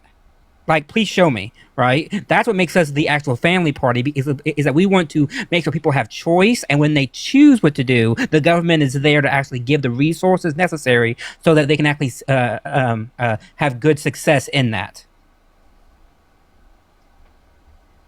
Alrighty. I got a lot of people to thank, everyone. I gotta catch up. I'm a bit behind. Joel, thank you so much. I really appreciate the $12. Thank you so much. I really appreciate it. Thank you. I really appreciate it. Thank you. Lee, thank you so much. I really appreciate the $100 on PayPal. Can we some W's for Lee in the comment section right now? Thank you so much, Lee. I really appreciate the $100. Thank you so much. Can we some W's for Lee in the comment section right now? Thank you. Alexandra, thank you so much for the $25 on PayPal. Thank you so much. Can we some W's for Alexandra in the comment section right now as well? Thank you so much. I really appreciate the $25. Thank you. I wish I would have saw that earlier. Thank you so much. I really appreciate it. Thank you. Michaela, thank you so much. Or Eddie, thank you so much. I really appreciate the $20. Thank you so much. I really appreciate Eddie with the $20. Thank you. Damien, thank you so much for the $5. Lee, thank you so much for the $10. Thank you. Jalen, thank you so much for the $4.20. Thank you so much. Braylon, thank you for the $5. Thank you. Jana, thank you so much. I really appreciate the $20. Thank you so much. Lisa with the $10. And Kai, thank you so much for the $1. I really appreciate it. Thank you. Let me catch up on YouTube, everyone, as well. There's someone in the chat spamming fake Dean Withers. What are they doing? What? Dude, what?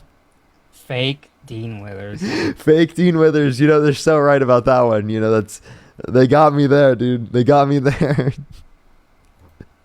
Sarah, thank you for the $5. Thank you so much. I really appreciate it.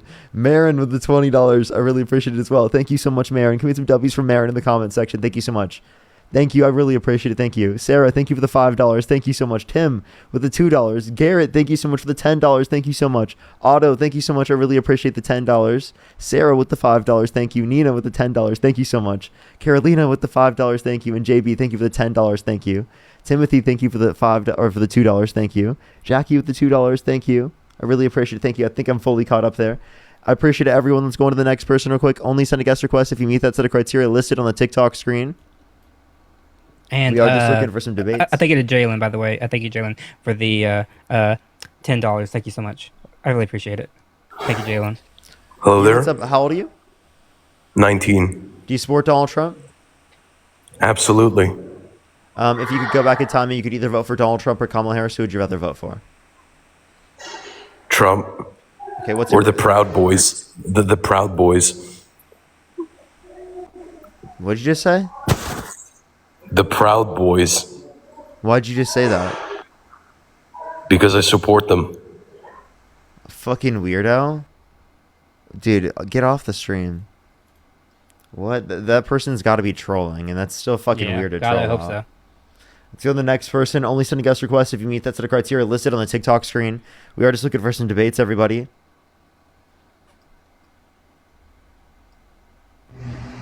Yo, what's up? How old are you? I'm 19. Do you support Donald Trump? Yes, in a way, yes. Okay, if you could go back in time and you in a could way? either vote for Donald Trump or Kamala Harris, who would you rather vote for? I don't even know if I would vote at that time. Okay. So the next person, only send a guest request if you meet that set of criteria listed on the TikTok screen. We are just looking for some debates, everybody. Only send a guest request if you meet that set of criteria listed on the TikTok screen.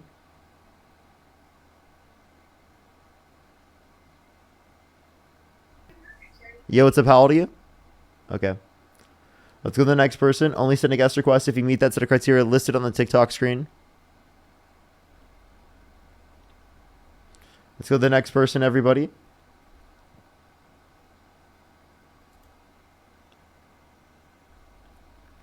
Yo, what's up? How old are you? What's up, Parker? I'm 21. Do you support Donald Trump? Yeah. Is there a way you could go to an area with less background noise? I don't know if that would be copyright. Do Or is you- it just someone else playing in the background? Do you support cannabis use? Oh, you can't say that on the live. But yes, very much so, I might say.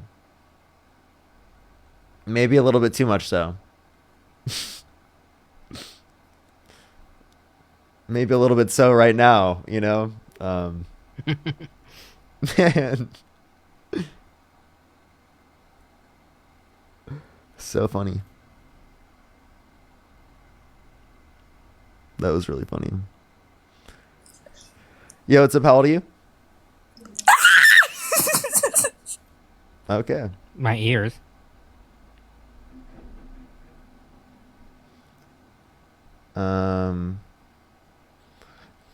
What's it called? Chat. I had some elixir today. That's what I had. Some elixir, you know? I had a The fuck answers? big shield. A big shield. It's literally, it was like, I don't know how much I can say. It's literally just like a, elevation juice. Yeah, no, that's the better way to say it. Elevation juice. There we go. Elevation juice. Like it just in liquid form.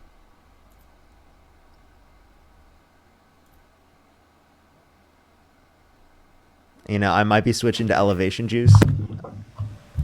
Honestly, that might be a thing. It's kind of fun. You know what's about you?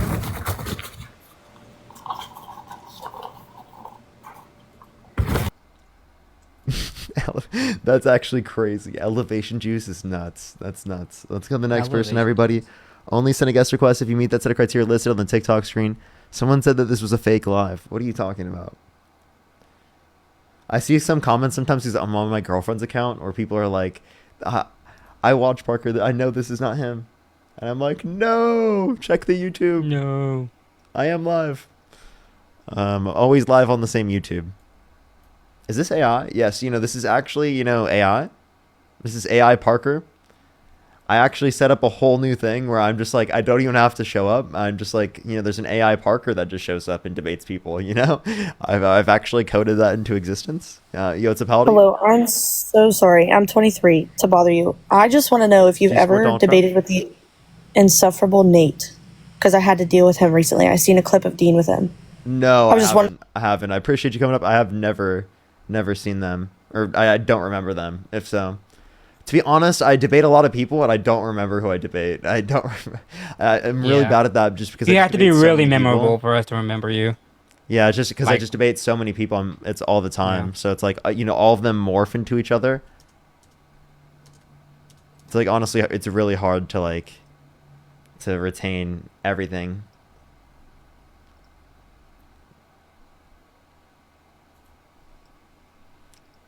Alrighty. Okay, let's go to the next person. Only send a guest request if you meet that set of criteria listed on the TikTok screen. Only send a guest request if you meet that set of criteria listed on the TikTok screen. We are just looking for some debates, everybody.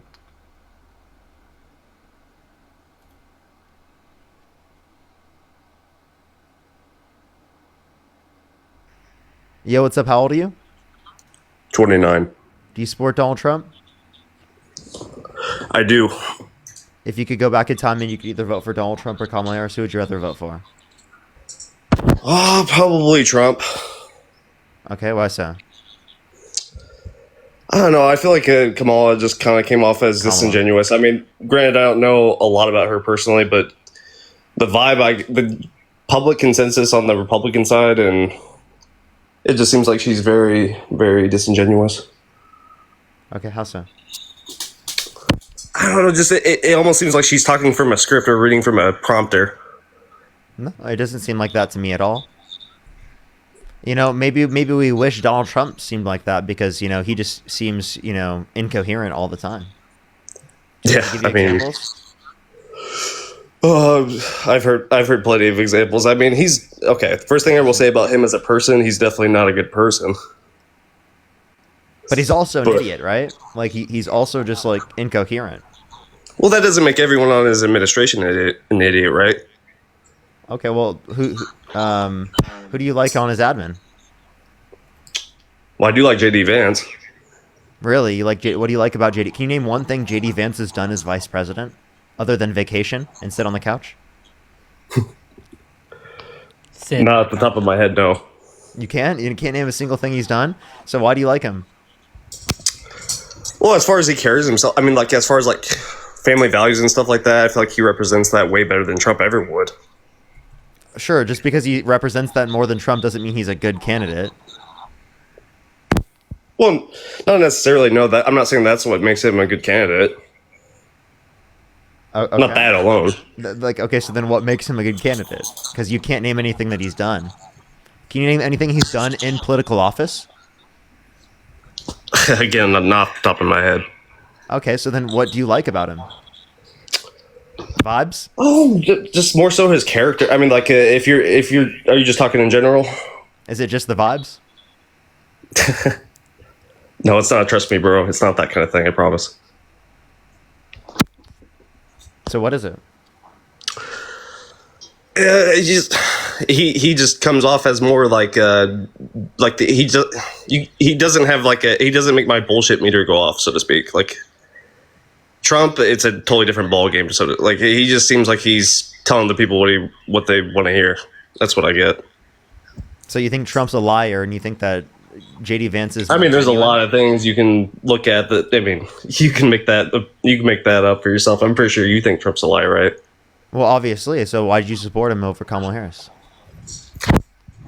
Because, I mean, there's just not a lot of Democratic presidents in our past that have been, like, great. Last one I can remember is Barack Obama. If I could, I would have voted for Barack Obama again. So why would you vote for Donald Trump, a pathological liar, over Kamala Harris? I just feel like during the... Okay, so when he first got into office, I feel like things kind of ran a little bit smoother around the country than I expected. I actually expected him to just completely flop. I thought he was going to get assassinated his first term. Again, why would you support Donald Trump over Kamala Harris? Again, I feel like it feels like she's doing something similar. Okay, so she's not like as horrible of a person as he is. I'm not even saying she's a horrible person, by the way, just so we're clear. But it just does not feel genuine, and I don't know. I just think it's funny. The people that were saying that Trump's a horrible person, not to steer off subject, from Kamala, but when Biden was up there, it's just like, you remember those memes going around about, and all those stories about how Biden's a weirdo and how he's like sniffing people's hair and all that weird stuff? That's pretty weird.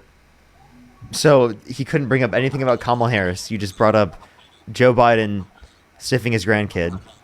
Right, that's what you had to bring up. You don't care about Donald Trump saying you would date a 10-year-old girl in 10 years and bragging about walking into the changing rooms of naked women without their consent. Well, no, that's not what I'm saying. I'm saying, like I said earlier, I mean, coming out and saying there was 4 girls as young as 15 years old in these changing rooms when Donald Trump would barge in. Well, yeah, that's fucking weird. That's obviously wrong. You do care about that, right?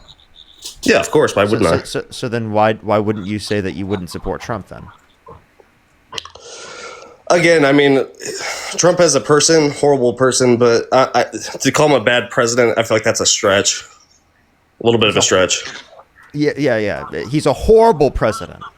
An atrocious, a diabolically insane president. That's what he is. He's not just a bad president, right? Yeah, that would be a stretch, right? It would be too. But I'm also not going to put him on a pedestal, okay? Like, I'm not one of those people that's just going to put him on a pedestal and think he's like Jesus. Can you give me anything good that he's done? I think he's doing good stuff with his abortion policy. I think he's doing good stuff at the border. I mean, the due process could be a lot better. Like, there's a lot of people who are definitely getting the short end of the stick on that. But, no system's perfect either. But he maintains less due process and is specifically advocating that he doesn't have to uphold that, even though that's constitutionally protected. And then in terms of abortion, what specifically do you think abortion should be illegal? Not necessarily. I think there's certain cases where, like, if you're just getting multiple abortions throughout your life, don't you think that's kind of fucked? Like, that's where I draw the line, kind of. Like, that's just... No, why are you doing that? I don't. And the typical person can't get multiple abortions. That's expensive. Hello? I typically don't ask women how many abortions that they've had either. Like, I'm not going up to Yeah. people just asking how many abortions they have. Literally. Well, I mean, there are people out there that definitely get more than they should. It's like, and I think Okay, there's so I good have a question. cases. Do you think that they should be put in prison? No, not necessarily. No. Okay, so then do you think that Donald Trump's laws go too far, and that Roe versus Wade should have been protected because people's legal right to get access to an abortion prior to viability should have been protected? Although you could say in some circumstances you disagree with it, it should be legal, right? Yeah, I agree. I mean, there's nothing more American than the right to everyone should have a choice. Okay, so that's all Kamala Harris's position was protecting Roe versus Wade, right? You don't have to agree with it, but it should be legal. Sorry if my mic's going crazy. So we're saying it should be legal, right? Yeah, definitely.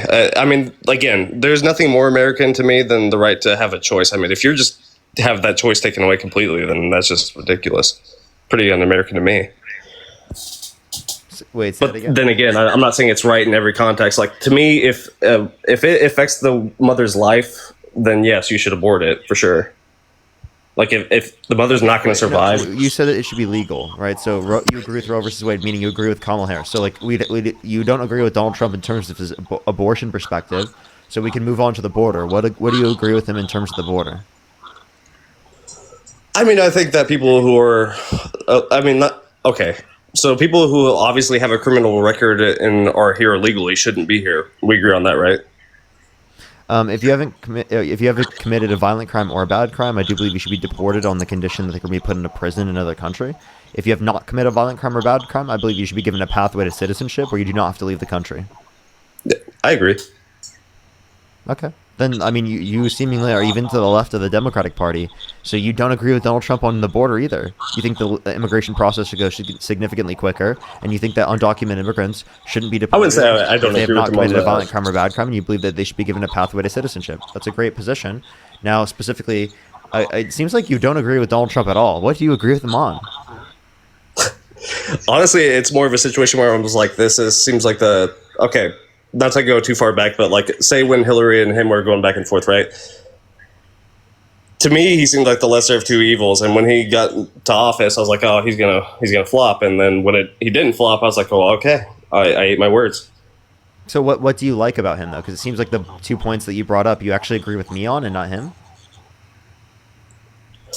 With the border control, I mean, like I said, the due process could be better. There's people that are being sent to that concentration camp, for lack of a better term. It's pretty much a concentration camp. So why do you support Trump? You said that very Trump. nonchalantly, by the way. Yeah, it doesn't sound like you support Trump. I'm kind of in the middle. I mean, like, I lean more towards Trump because the devil you know is better than the devil you don't, I guess. I mean, how is Kamala Harris the devil? No, I don't think. No, I'm saying the devil you know is. It's just an expression. Yeah. I'm not literally calling him the devil. No, I mean though, but like, I'm confused. How is she bad though? Like, under your view? I wouldn't say she's bad. I just say that like, I'm okay for Biden, for example. It's not that I hated him as president either. It's just I was like, Your only reason for not supporting Kamala Harris is just because you didn't know who she was? No, that's not it. So then, what about her is the reason why you supported Donald Trump over her? Like I said, it just felt like someone was just speaking into her ear. She was reading a teleprompter. Granted, Trump probably should be doing that more often. At the debates, she wasn't doing that.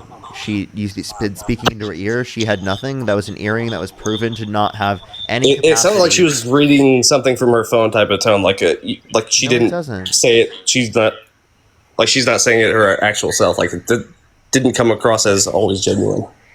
So wouldn't Trump have seen the teleprompter? No, I'm just saying, like, that's how it sounded. I'm not saying that's literally what happened. Okay, so then why is that a reason to support Donald Trump over Kamala Harris?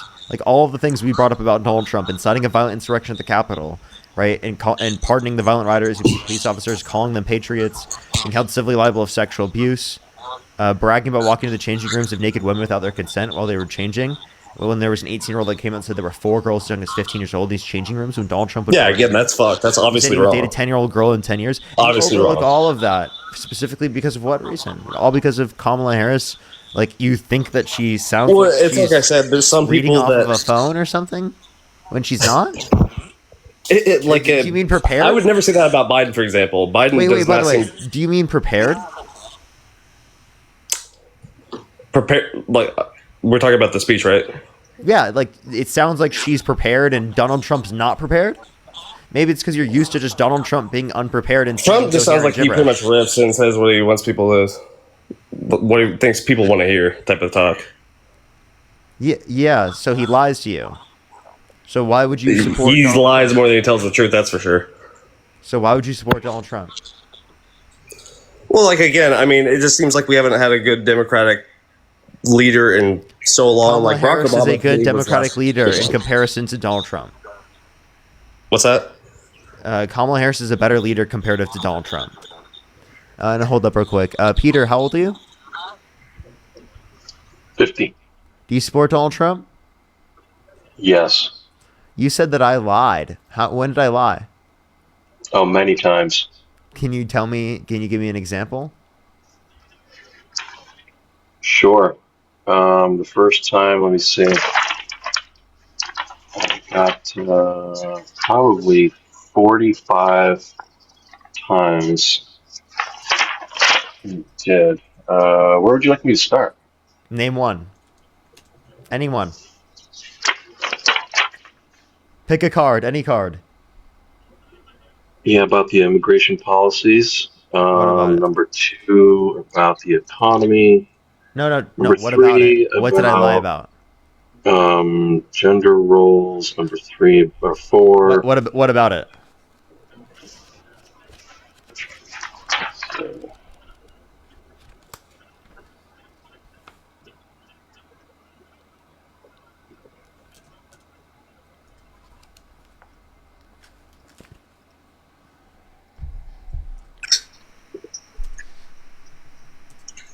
What did I lie about? Oh, he left. Okay. All right. Interesting. Okay. His phone died. Yeah, maybe. Okay. Again, I mean, I'm not here to say like I'm a diehard Trump fan. That's not what I am. I'm just kind of like I said, if I had the choice to vote for Barack Obama on a third term, yeah, I would. That's less Democratic. So why would you vote for Barack Obama but not Kamala Harris? Again, it's just because I'm more familiar with Barack Obama than I am Kamala Harris. Kamala Harris, when she just stepped up to the plate, I'm like, who's this? I didn't know anything about her. I'm sorry. So just because you don't know about her, that's it? No. That I misspoke. It sounds like didn't you say that you like JD Vance, but you didn't know anything that he did specifically that you like? Not at the top of my head, no. Okay, so then why isn't that enough reason to say that you would support Kamala Harris, given that you didn't have to know anything specifically off the top of your head to support JD Vance? Well, if she ran on the next election, I'd consider her. Okay, so if you could go back, it's not like I completely dismiss her. If you could go back in time and you could either vote for Donald Trump or Kamala Harris, who would you rather vote for? Let me ask you this, if you don't mind. What is it about Kamala that you find most appealing? Kamala. Can you answer my question and address what I'm saying first, and then we can move on to that? Sure, rephrase the question if you can. Yeah, so specifically, what is the reason why you wouldn't support Kamala Harris over Donald Trump? Right, because it is the case that you said that you would vote for Barack Obama. Why would you vote for Barack Obama but not for Kamala Harris? I feel like I'm more familiar with his stances on everything than I am Kamala. Sorry. Yeah. They have similar stances. They have more similar stances on things. Well, right, but they're not going to agree on literally everything. Comparative to Donald Trump, right? Right. So then, you know what? Do you know the typical stances of a Democratic position? Yeah, as opposed to the Republican, yeah. Okay, so then you at least know some stuff, and also it's your duty to do research. You should look it up before the election, especially. And also, given that you don't know anything, you should still have better reason to support Kamala Harris over Donald Trump. To be honest, I mean, in my opinion, I think I wrote her off too soon. That's why I said, like, if there were to be another election, she ran, I wouldn't just dismiss her right off the bat and be like, oh, screw Kamala or Kamala. Sorry. Yeah. So you would consider voting for Kamala Harris, but like, what you got to do the research. I guess I can tell you things. So Kamala Harris was advocating for a $6,000 child tax credit for the first year of a child's life, $3,600 through them being 5 years old, $3,000 through them being 18, which when implemented in 2021 through the American Rescue Plan through COVID emergency policy, reduced childhood poverty by 45% in this country. We can also point to the fact that she was advocating for a $25,000 tax credit for first-time homebuyers for new homes, a $2,000 cap on pharmaceuticals out of pocket, right? A $35 cap on insulin, right? For everyone, not just people on Medicare. Mm. Those are like a few examples. Yeah, I mean, those are all good things. I mean, again, not every person who goes up to bat in office is gonna abide by everything they said they were gonna do. I'm not saying she wouldn't. I'm not saying Trump did, because he didn't. But you just taking it at face value alone just doesn't seem like enough for me. That's why I was like, okay, so with how short she's stepping in to replace Biden, how is she going to sell the public like this? Like, it felt like she was almost like, I don't know. To me, she seemed like just nervous in the spotlight, like almost someone like who just pops up on your live or something like that and just almost has nothing to say. So Donald Trump has no experience. Donald Trump has nothing legitimately coherent to say. Kamala Harris was literally extremely knowledgeable. What's his administration advising him? The people in his administration are the ones directing him. She was extremely knowledgeable and was like the most qualified candidate in history, one of the most qualified candidates in history to specifically be in the position of president, significantly more qualified than Donald Trump. So if you care about qualifications, then I don't know why you would specifically support, say, Donald Trump over Kamala Harris, right? No, it wasn't just that. It was just mainly like I didn't know enough about her stances because it felt like she had to sell herself so quick in such short time. You know what I mean? Okay, but you still had enough time to research that. Like, it was definitely enough time. Did you watch my live at all? Yeah, I did. Then you probably heard. Honestly, I come back and forth because you get some crazy guests like the one last night that was saying we should have RPGs or something. Yeah, I know, but seriously though, genuinely, you probably did hear me say things. Like, you been. No, I meant like, have you been on my live prior to the election? Oh no. Okay, well maybe if you saw and you did research particularly like that, right? And then for the next election, maybe you would be able to specifically see the different policies and then vote based upon that, because Donald Trump's policies were to literally take money from low and middle income individuals and give them to rich people through massive tax breaks. That's his policy. Tariffs, replacing income tax with tariffs is shifting the burden of taxation from those that are lower income or from those that are higher income to those that are lower income and middle income. Because people who are low and middle income spend a greater proportion of their income on consumer goods comparative to people who are rich. Yeah, that's fair. You need, like things that you need. So it's like, so if you spend a greater proportion of your income on things that you need and cost of living, then it is going to be the case that you are going to wait, I lost where I was going. I apologize. Oh, you're good. I read some. Go ahead. Would you like to respond? Honestly, I kind of got frozen. I was hoping you kept talking so I could finish my thought. Okay. All right. So is there anything else you want to talk about before I go on to the next person? No, I appreciate it, man. All right. Appreciate you coming up. Bye. Peace. Alrighty, let's go on the next person. Literally, lost my thought. No, you're good. I wasn't paying attention because I'm doing my actual job at the same time that I'm talking to you. So I'm like, oh, you're good. Don't worry. You're good. No, I'm okay being here. I just have to. I'm just typing at my computer, so I'm doing like 5 things at once. You're fine. Don't worry at all. Kenzie, thank you so much for the $10. Thank you so much. I really appreciate it. Thank you. Thank you so much for the Elevation Juice support donation. Thank you. Katie, thank you so much for the $20. Thank you so much. I really appreciate it. Thank you. Thank you so much. Yes, that specifically would have been great for the child tax credit. That's why I was good. I brought it up there at the end. Jalen, thank you so much for the $4.20. Lee, thank you so much for the $10. Thank you. Absolutely, that's based. Damien, thank you so much. I really appreciate the $5. Thank you. Tara, thank you for the $5. Thank you. I really appreciate it. Thank you so much.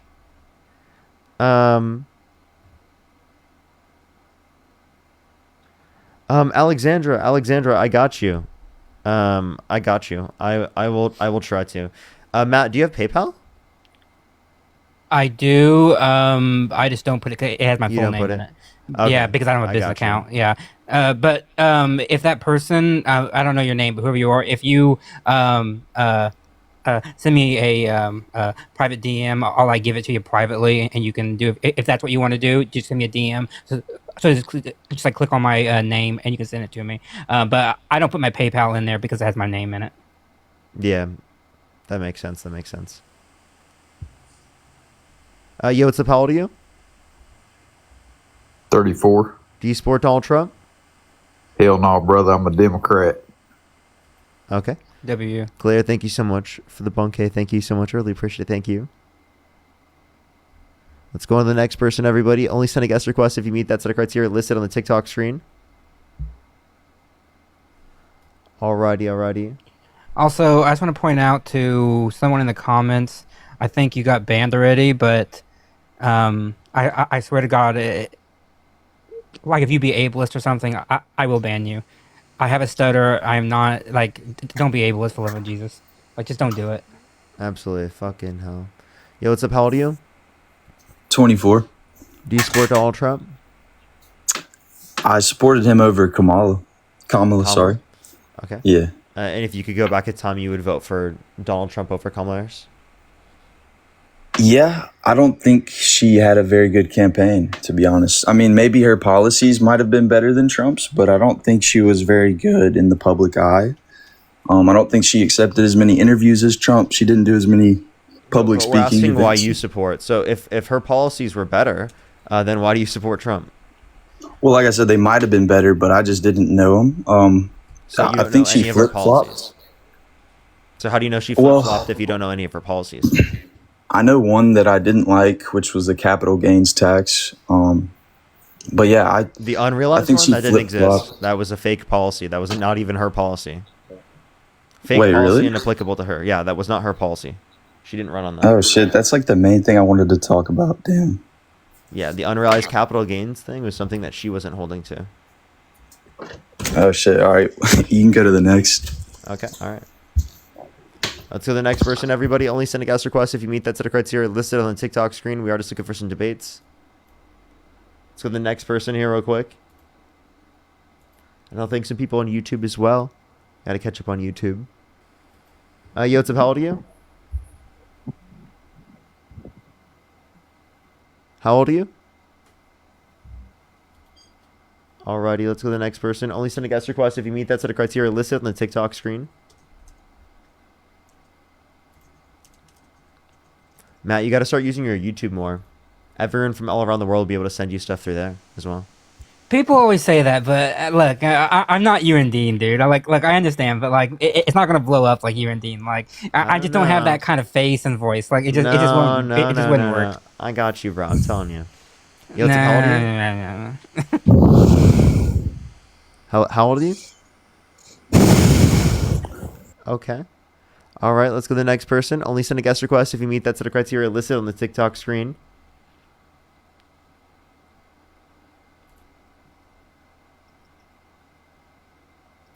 Yo, what's up? How old are you? I'm sorry, bro. I'm a friendly, so I hit that. Appreciate you. Let's go on to the next person here real quick. Only send a guest request if you meet that set of criteria listed on the TikTok screen. Yo, what's up? How old are you? Hey, boy. What's it called? Matt, I've been telling you to make a YouTube for so long. I feel like you'd make. I know you such have. good YouTube videos. I know.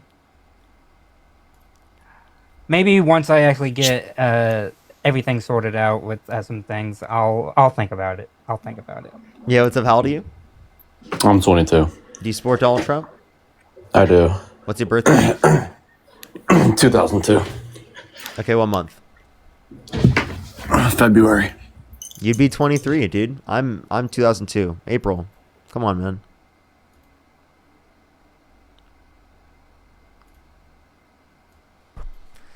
So the next person, only send a guest request if you meet that set of criteria listed on the TikTok screen. We are just looking for some debates.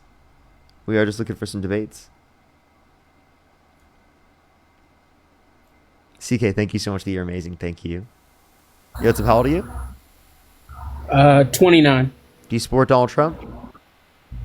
Nah, bro, that dude sucks.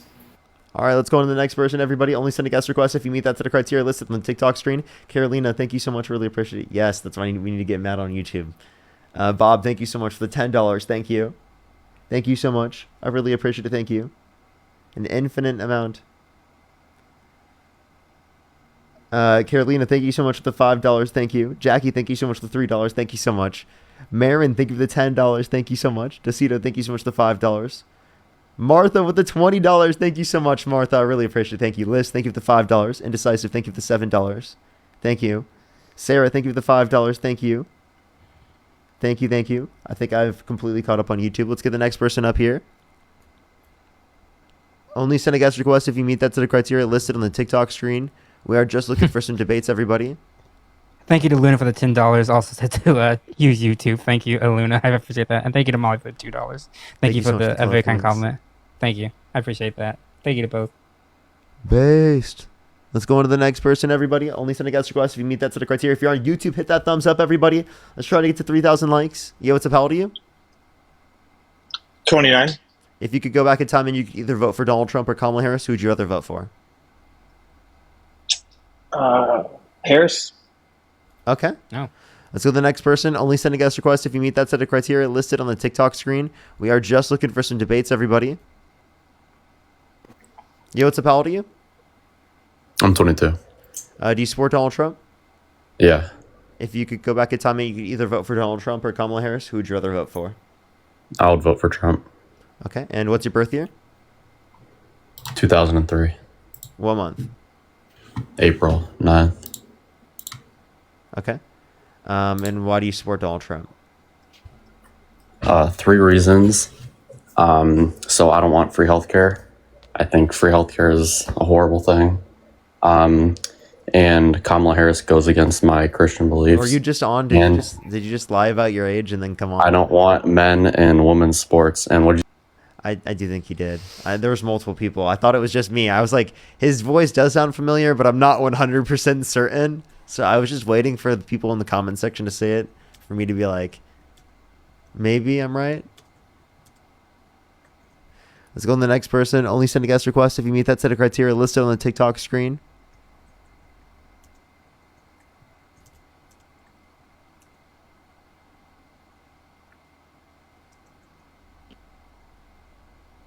Alrighty, let's go on to the next person, everybody. Only send a guest request if you meet that set of criteria listed on the TikTok screen. Okay, let's go on to the next person. Only send a guest request if you meet that set of criteria listed on the TikTok screen. Oh yeah. By the way, everybody, I know people were saying that, Adidas YouTube. I do have a Substack. Like you can always go there. If you want more from me every day, I always post like a newsletter. But every day, if you want something, I know it's like in like the written form, but if you want to like message me or get in contact or do anything like that, you can always like go there. And it's free, by the way. It's free, so you won't have to pay me anything either. But just saying. Based. Yo, what's up? How old are you? Okay, let's go to the next Link person. is in bio. I can't wait to get back on my main account. Oh, this is so brutal. Yeah, I know. When's it back? It should be back here pretty soon. Yeah, pretty soon. I'm not quite Yo, sure. what's up? Yo, what's up? How old are you? I'm 20. Do you support Donald Trump? Yeah, a little bit. If you could go Does back that in count? time and you could either vote for Donald Trump or Kamala Harris, who would you rather vote for? Okay, wait. Did I have to vote to be over, or is just supporting him bad enough to be a debate? Well, just Would you have voted for him in the past? I'll let you know. I'll let you know. If you could either vote for Donald Trump or Kamala Harris, who would you rather vote for? If you could go back in time right now. I never voted, but I would vote for Kamala Harris. Okay, Kamala. Absolutely. Based. Yeah, we are just looking for people who specifically, if they could go back in time, if they would vote for Donald Trump. That's specifically what we're looking for in terms of debates right now.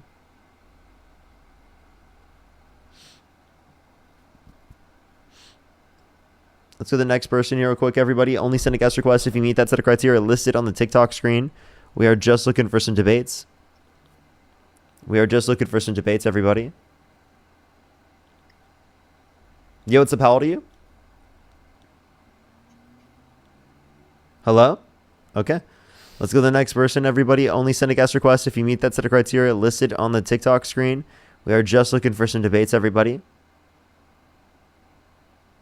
I thank you, Charlie, for the $1. Thank you, Charlie. I really appreciate you. Thank you. Yo, what's up? How old are you?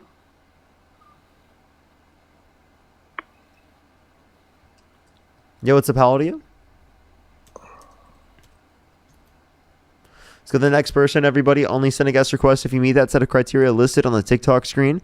We are just looking for some debates.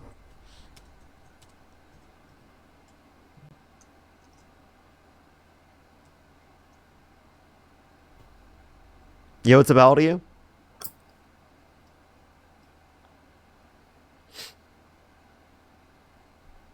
So the next person, everybody, only send a guest request if you meet that set of criteria listed on the TikTok screen. We are just looking for some debates. Yo, what's up? How old are you? 20. Do you support Donald Trump? Hell no. Nice. Let's go to the next person. Only send a guest request if you meet that set of criteria listed on the TikTok screen. We are just looking for some debates. Yo, what's up? How old are you? Hello? 22. Do you support Donald Trump? I support you, nigger. Let's go to the next person. Jeez. Only send a guest request if you meet that set of criteria listed on TikTok screen. We are just looking for some debates. God, this is so bad. Yo, what's up? How old are you? 33. Do you support Donald Trump? I have no disrespect for Donald Trump. Like, if you could go back in time and you could either vote for Donald Trump or Kamala Harris, who would you rather vote for? I'm an independent, and I couldn't decide because I enjoy understanding both of them. But I don't have a problem with Donald Trump, but I love Kamala Harris too. Okay. Yeah, Kamala Harris is definitely preferable in my eyes. I am just looking for people who do specifically, like, if they could go back in time, would vote for Donald Trump over Kamala Harris. Yo, what's up? How old are you? So the next person, only send a guest request if you meet that set of criteria listed on the TikTok screen. We are just looking for some debates, everybody. Only send a guest request if you meet that set of criteria listed on the TikTok screen. We are just looking for some debates. Got a lot of trolls today, everyone, because we're on my girlfriend's account and we're not on my main account. That's probably a huge reason, to be honest. If you're on YouTube, everyone, do make sure to hit that thumbs up. It will help get it out to more people. If you're on TikTok, tap that screen. We're going to get some more debates up here in a second.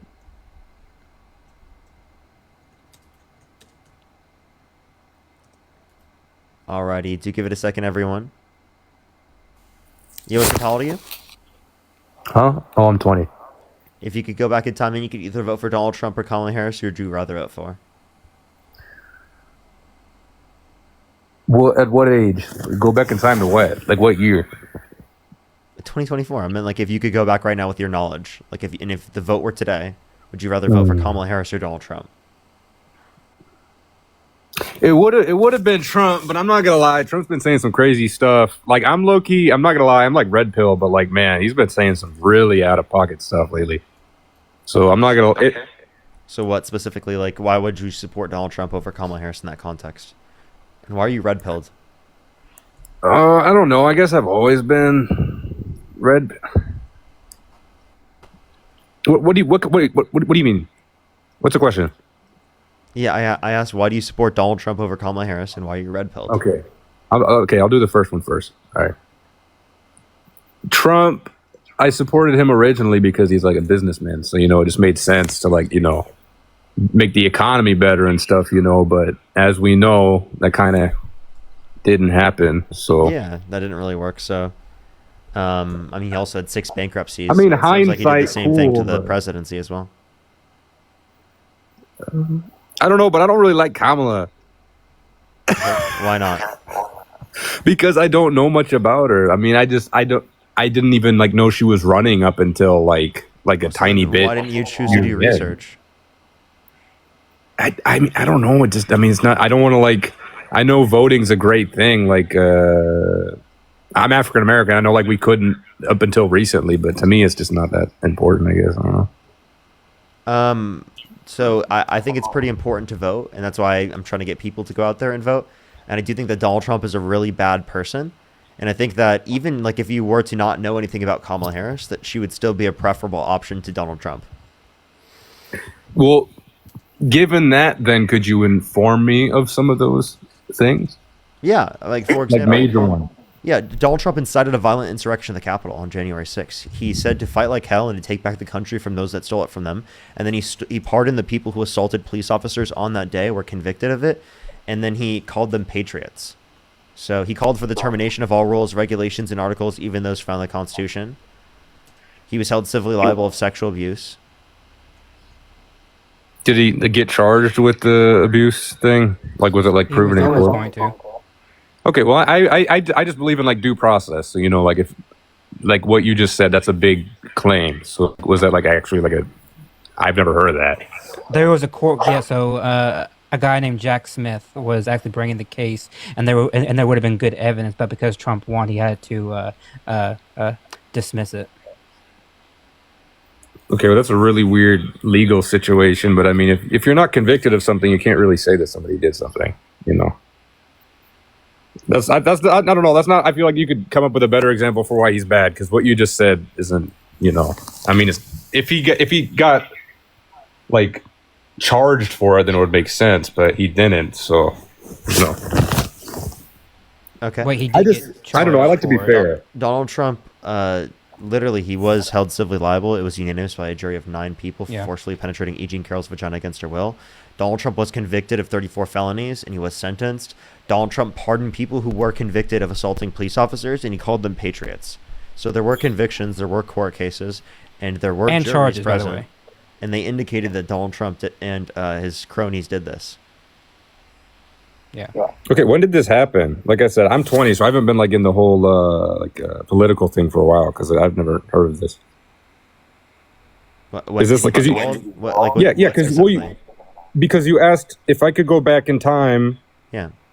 Would I vote for him? So I'm trying to answer your question, but the things you're telling me, I don't know if this happened like 30 years ago, or if he just did this, or what. Like, would that skew me voting for him, or what? I don't know why that would change whether or not you would, but because that's a pretty heinous thing to do. So if he did that, then I most likely wouldn't vote for him. That's what I'm saying. Yeah, but I don't know when he did it. Liable of sexual abuse. That specifically happened in 1995, 1996, right? Specifically, if you want to talk about the felonies case, that was from falsification of business records. This happened around 2015, 2016. Yeah, that's right. Yeah. And then the other ones were like much more recent. Yeah, and then the pardoning of violent rioters, that was in 2025. That was 9 months ago. Okay, could I say something super quick? So I see people are getting like mad asking why the time matters. The question you asked was if I could go back in time to 2024, would I vote for him? So that's why I was asking when he did that. Because if he did that in 2025, then you know what I mean? That wouldn't be taken into account for my voting for him. No, I'm saying you specifically with the knowledge that you have right now.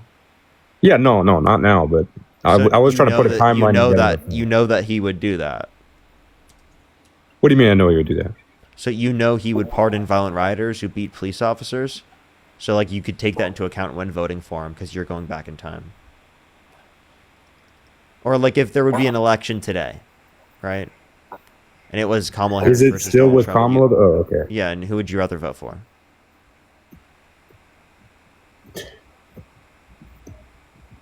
What would... I got one more question. I'm sorry, because I'm trying to, like, actually give you a proper answer. What's Kamala's, background? Like, I'm not really well-versed in the whole space, so, like, what was she doing before she ran? What was Kamala Harris doing before she ran? Yeah, like Trump was a businessman, so that, like I said, okay. Like before she was in political office?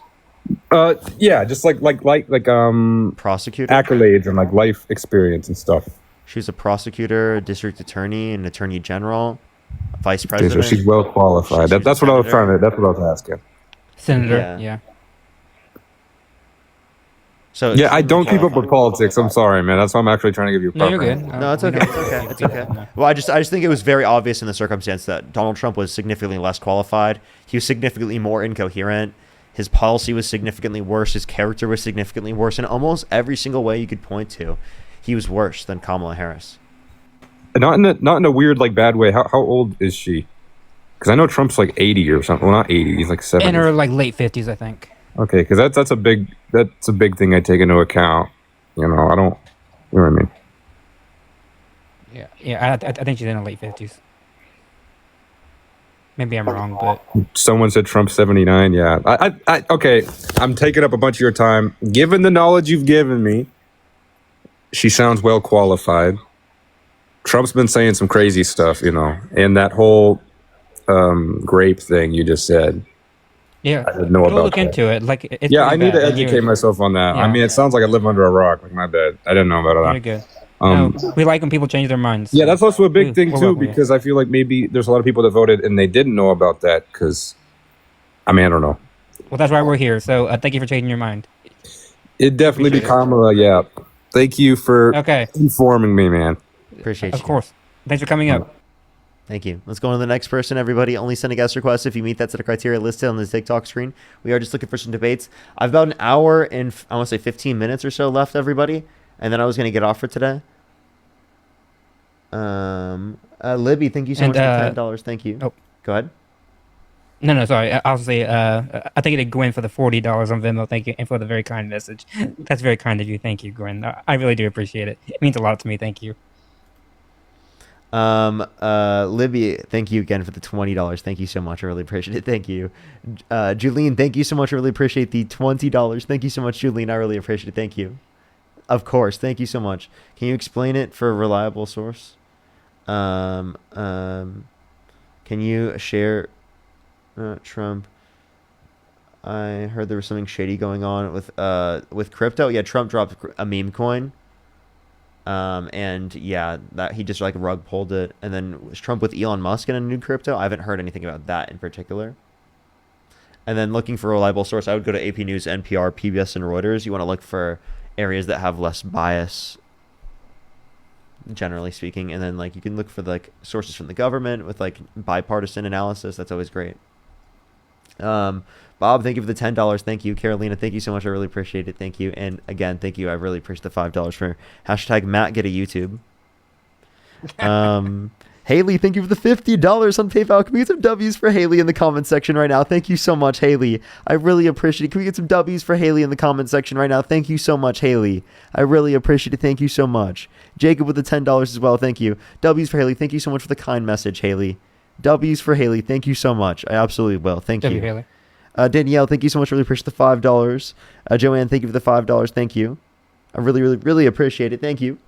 Alrighty, everyone. Let's go on to the next person here real quick. Only send a guest request if you meet that set of criteria listed on the TikTok screen.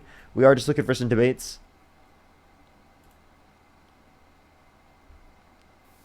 Yeah, fuck Trump. He's a dirty nigger. Trump is in. You. They just use a slur. That's fucking a full-time job. Job, but yeah. So if it wasn't for Trump, you wouldn't be making money or have an account on TikTok, right? No, I was doing live streams about other topics before, without talking about Trump.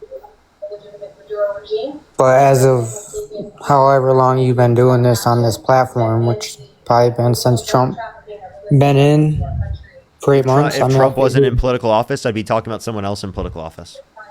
Yeah, but you wouldn't be talking at all on this app because if it wasn't for Trump, the app wouldn't be up. Oh, I have YouTube. There's 3,200 people in the YouTube stream right now. Say it again? There's 3,200 people in the YouTube stream right now. Right, that's what I'm saying. So Trump pretty much gave you a job, and that's how you're profiting. No, because of Trump. YouTube is working fine. I have 3,200 people on YouTube. Like nearly half the stream is on YouTube. Oh, so you're streaming off YouTube and TikTok at the same time? Yep. So I'm guessing 4,300 people here on TikTok, and we have 3,200 people on YouTube. So overall, I mean, you still profit off TikTok regardless if you're doing off one or two apps. So I mean, what's your point? And also, I mean, you say that you say there and you hate on Trump, but he's turn off your TV or turn off the volume. Yeah, give me a sec. I gotta do it on my phone. That's okay. I'll thank someone in the meantime. Ebot, thank you so much. I really appreciate the $20. Thank you so much. I really appreciate it. Thank you. I really appreciate it. Thank you. I know. So I'm just saying, like, if you hate on Trump and everything else, but he's putting money in your pocket at the end of the day and feeding you, and so I would be fine either way. I would be fine either way. Right, but yeah, there but are you're still 420,000 profiting. children that have restricted access to free school lunch and breakfast. Well, we'll have restricted access to free school lunch and breakfast on average every month because of Donald Trump's big beautiful bill. 2.5 million people on average per month will lose their food stamps. Right, 10 million people lose their health insurance. Right, because of Donald Trump's big beautiful bill. Yeah, but has it happened yet? Has it happened yet? It's gonna happen. It's the bill's already it's gonna passed. happen. It's gonna happen in the future, Yeah, it's right? yes. That's the estimated effect over. Estimated. So is that a CBO. fact or is that just an Yes, assumption? it's from the Congressional Budget Office, a bipartisan committee from the federal government. So you just go off of assumptions, right? Estimates facts. based upon what bipartisan committee from the federal government indicates. Yes. Oh, I don't think that's right. I mean, when it happens, I feel like what's the source that indicates it's wrong? because it hasn't happened yet. What? Just because it hasn't happened yet doesn't mean we can't estimate it. Do you know what estimations are? Yeah, but that's still not the point. I mean, everybody was worried about Medicaid and Social Security. Everybody was crying about it. Oh, he's going to take it. They're going to take it. Do you think we made it to the moon? I don't think so. Okay, so this is what we're dealing with. Okay, you don't even think we made it to the moon. What makes you think that, man? I don't know. I'm kind of 50-50 on it. Why? What makes you think that? I don't know, but back to the TikTok thing. So you sit there and you hate on Trump and this and that, cry about it all day on TikTok, but at the end of the day, you're profiting from it. So, I mean, cope, buddy. So the end of the day, I'm getting people's attention towards the horrible things that Donald Trump is doing, and that's a good thing. It's creating a better society where people are more critical. People are analyzing things. They're more educated on politics. It gets people involved to a greater yeah, extent. but you're just going off estimates, dude. You understand that's how we I go base off things. facts. I Like, go for off example, facts, bud. You understand that that's the facts, right? The facts, right, indicate Estimates are facts. Estimates are facts. Yes. Really? Yes. The reason why is because it's based upon factual statements that are true that inform why we believe a certain thing. Now, could the specific facts that we understand to be the case change, right, and be more acquainted with reality? Absolutely, right? But this is what the best set of evidence is indicating. That's what's factual. Okay, what if you're wrong then? Are you going to come out and say it? Probably not. Yeah, absolutely. But All right, that's all I wanted. That's all I wanted to talk about, man. This is what the best information is indicating right now. And why is that? You don't want to talk about why you support Donald Trump? I mean, I do, but I don't have much time. I just wanted to come on here and why don't you want to talk about why you TikTok. support Donald Trump? Oh, I mean, I can come back on later if you're still on. Okay, for sure. Appreciate it, man. Barbara, thank you so much for the $50 on YouTube Super Chat. Thank you so much. I really appreciate it, Barbara. Can we get some W's for Barbara in the comment section right now for the $50 on YouTube Super Chat? Thank you so much, Barbara. Tim, thank you for the $5 as well. Thank you so much. I really appreciate it. Thank you. Ashley with the $10. Thank you so much. Yeah, that was diabolical. Absolutely diabolical. Thank you so much, Barbara. I really appreciate it. Thank you. Kuda, thank you so much. Really appreciate the $2. Thank you. I really appreciate it. Thank you. Give me some W's for them in the comment section right now. All right, everyone, let's go on to the next individual quick. Rosie, thank you for the $6. Thank you so much. As well as Luna, thank you for the $5. Thank you. No, Evil Dean is not Dean. And it's just that's what their name was, so they're like known as Evil Dean. But they're not actually. They're not. It's not Dean. No. That would be a mindfuck if Evil Dean actually was Dean. That'd be like this weird, That would be crazy, right? That'd be like this weird, like year-long, fucking like mind meld. I would be shocked. I would actually be shocked. Yeah, myself. I would be actually shocked. Yeah. Lauren, thank you for the $5. Thank you so much, Lauren. I really appreciate it. Thank you. I don't think it's possible because Dean has been on the live when Evil Dean trolls, so it's like. I don't think that is actually possible. You know, I would be very shocked if that were the case, you know.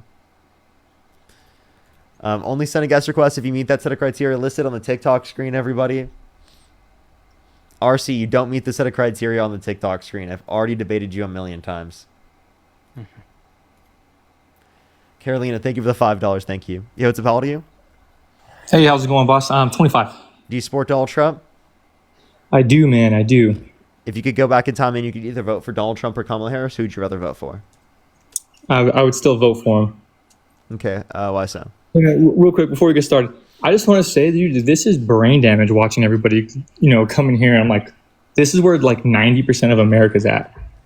And I think that's where the frustrating part is like, I feel like we could agree on more if we just, take some, give some, right? And that's where I think a lot of the problem is, in my opinion. Would you agree? I think that you can inform yourself and you can critically analyze things. And if you do so, you're going to be more acquainted with reality and will naturally be more acquainted and unified through that basis. So I guess let's go through that. I 100% agree with you. What are the reasons why you support Donald Trump? Well, the big problem is I support the conservative movement more than Donald Trump himself. However, I still would have voted for him due to the fact that personally I'm a Christian, and it's been made clear that I don't belong on the left side of the aisle, if you will. That's just not true. Kamala Harris is Christian. Joe Biden is Christian. Like, I don't know why you don't think that you have a place on the left. Well, I it really rubbed me the wrong way during that rally she had, and somebody said, Christ is king, and she said, "Ooh, you're at the wrong rally." No, she didn't say that because they said Christ is king. They were Trump supporters, and they were heckling the crowd, and she was saying that because there was a Trump rally down the street that they could have gone to. Regardless, still didn't feel like it was real welcomed over there. Let me ask you this: how do you feel about gun control? She's Christian herself. Let's not pivot. Can you address that she's Christian herself? And well, I'm not sure if she is or not. Trump didn't know a Bible verse. Trump didn't know a Bible verse, and he said that he likes the Old and New Testament equally. Right? He also said that he never asked God for forgiveness ever. Then he's not saved, and any Christian knows that man is not saved if he's never asked for forgiveness. We're all sinners, right? So then why do you support him? Well, just like I said, I align more with the Christian side. I mean, excuse me, with the right side. But he's not even saved, so he doesn't align with you. Well, majority of the right side do align with me. So it's less about him and more about what we can bring as a complete side, right? But it's controlled by him completely and totally. But let me say this, right? So I'm in a blue state, right? And anytime that there is any religion brought up, let's back to like high school days, right? In school, they don't allow us to read Bible. They don't allow us to pray. They don't allow us to do any of this stuff, and that comes directly from our democratic government. Yeah, it's probably the local area. I mean, when I grew up, there was a Bible in the school. No, exactly, and it used to be like that, like way back when, right? It was free. Like I don't. Who needs that? If you're only going to put one specific religion, then you shouldn't put any. You should put all the different religious texts in the library if you're going to do that. And that's exactly where my problem was. Is because I was Christian, I wasn't allowed. But if I was anything else, it was okay. That's where I align with the problem. Well, I mean, then if every other religious text is shown, then I agree that it should be shown. I don't dispute. Yeah, perfect. We're on the same page. Let me ask you this: how do you feel about gun control? How do I feel about gun control? I mean, I think that gun control is important, like necessary and important gun control. I believe in a right to self-defense, but I don't think that a lot of guns are necessary. Attachments and levels of ammo are necessary in order to do that. I also believe in background checks, like universal background checks. I believe in a lot of common sense gun reform. Okay, yeah, I'm in the same wavelength as you. But do you think we have more of a mental health problem than we do a gun problem? I think that we have more of a gun problem and more. Okay. I don't know if we can say more of either or. We just have both.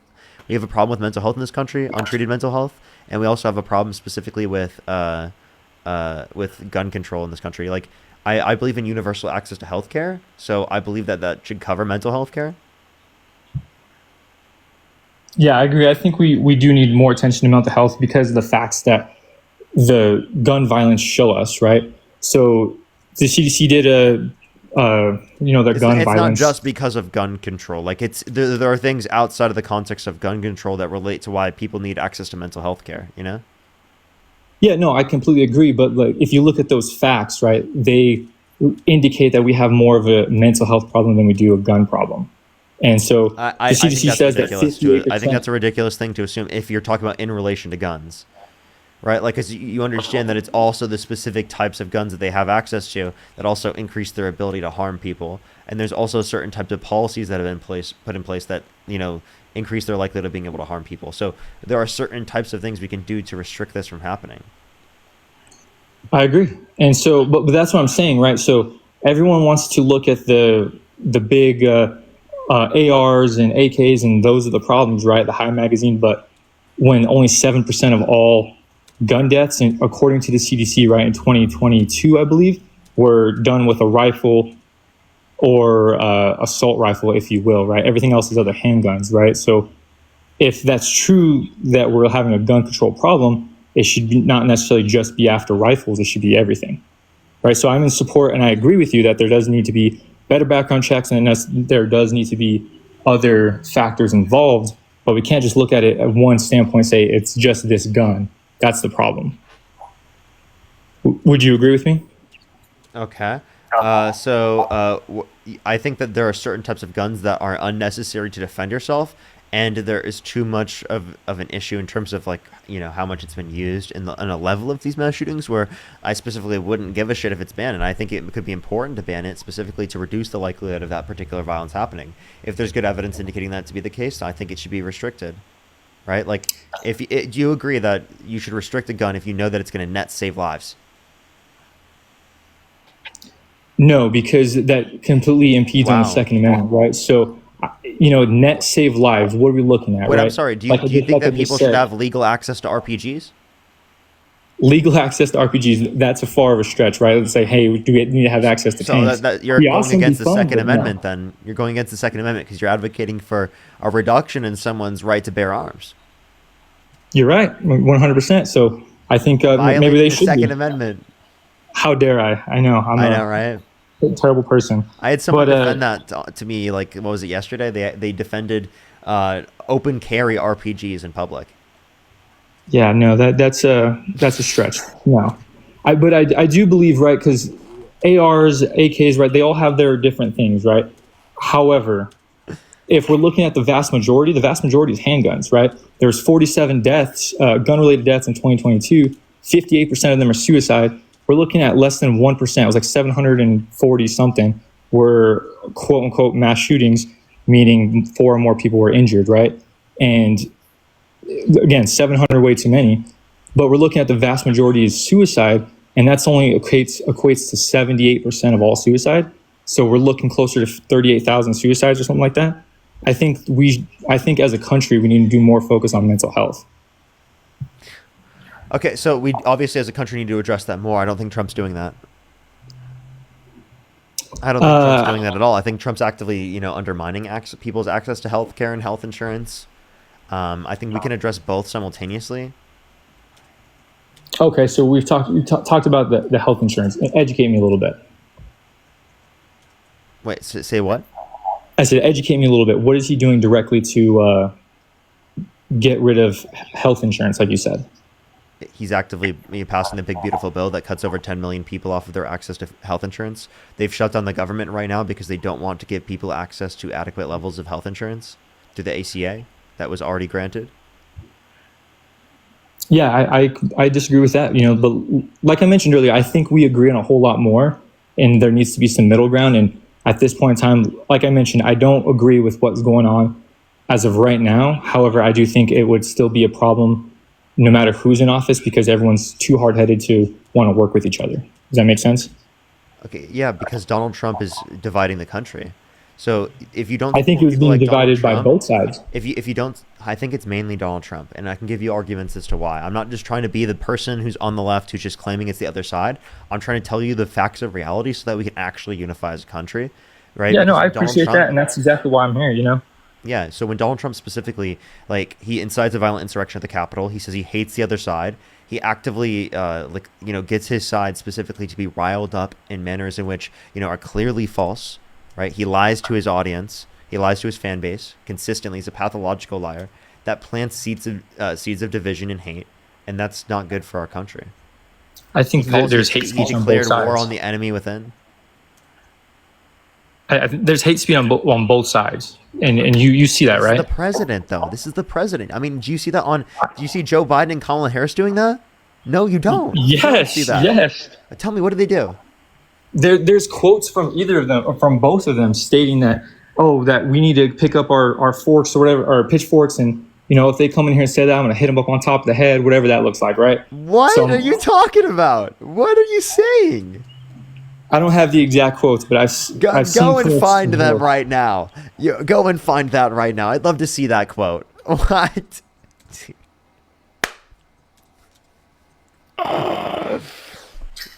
Oh man, getting kicked out here. If you're on YouTube, make sure to hit that thumbs up. Everyone, if you're on TikTok, tap that screen. It'll help get out to more people. Let's try to get to 1 million likes if you're on TikTok. We're on my girlfriend's account right now. Everyone, we should have at least my second account back by tomorrow. I'm on earlier today, everyone, because it's my girlfriend and I's anniversary, or 2-year anniversary, and I'm getting off to celebrate it for later. So I was going live early. She's still at work, so I still have got time, but I'm probably gonna be on live for like another hour or so. Thank you, everyone, for the kind wishes. I appreciate it. Thank you. It's kind of crazy. It's kind of crazy. Hey, brother, am I muted? Hello? Hello, can you hear me? Yeah, so so what were you finding? I'm not doing any research at this point in time, but I have a question. What is going on with the whole vice president pick for Kamala Harris? I have no idea about that, but I heard about something that she didn't pick a certain candidate due to something. I know what you're talking about. Go ahead, you can respond. That's just from her book. So in her book she wrote about how when she was vetting certain people to be vice president, there were like several of them who were in contending who she didn't like, or they didn't vibe or something, and so that's how she landed on being with Tim Walz. But even with Tim Walz, she was kind of like iffy about it and everything. So it's from the book. Yeah, one of the candidates was gay, and she said it was too risky at that point in time to pick them in. But I don't have enough facts. I have no idea if that's true or not. But I was just curious if you guys had any more additional information on it. She says that, yeah. I mean, that's more own words. She said specifically that specifically asking the country for like voting for like Kamala Harris as a black woman, right, with a Jewish husband, right, and like a gay vice president would be quote unquote asking too much for the country. Now, I can say I disagree with that. Like, I definitely think that they could have, I think that there are definitely things that they could get elected with under that ticket. But specifically, I definitely, I think you need to understand the extra context of what she's trying to say. Absolutely. That's why I see more information. I have no idea. Or anything. Like, Pete Buttigieg is one of her like best friends, she says. Yeah, you're good. Well, hey man, I gotta hop off, but I appreciate you having some open dialogue, and definitely I gotta do some more research, man. I appreciate that. Okay, for sure. Alrighty, let's go to the next person. Only send a guest request if you meet that set of criteria listed on the TikTok screen. We are just looking for some debates, everybody. We are just looking for some debates. Let's go on to the next person real quick, everybody. Only send a guest request if you meet that set of criteria. If you're on YouTube, hit that thumbs up, everybody. I would really, really, really appreciate it. Hit that thumbs up for the 3,400 people here on YouTube. Do that real quick. I would really, really, really appreciate it. Let's go on the next person here real quick, everybody. Only send a guest request if you meet that set of criteria listed on the TikTok screen. Alrighty. I almost feel like sometimes we get more people in the mornings. It's actually interesting. Yo, what's up? How old are you?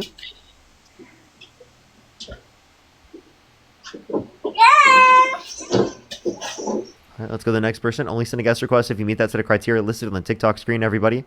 We are just looking for some debates.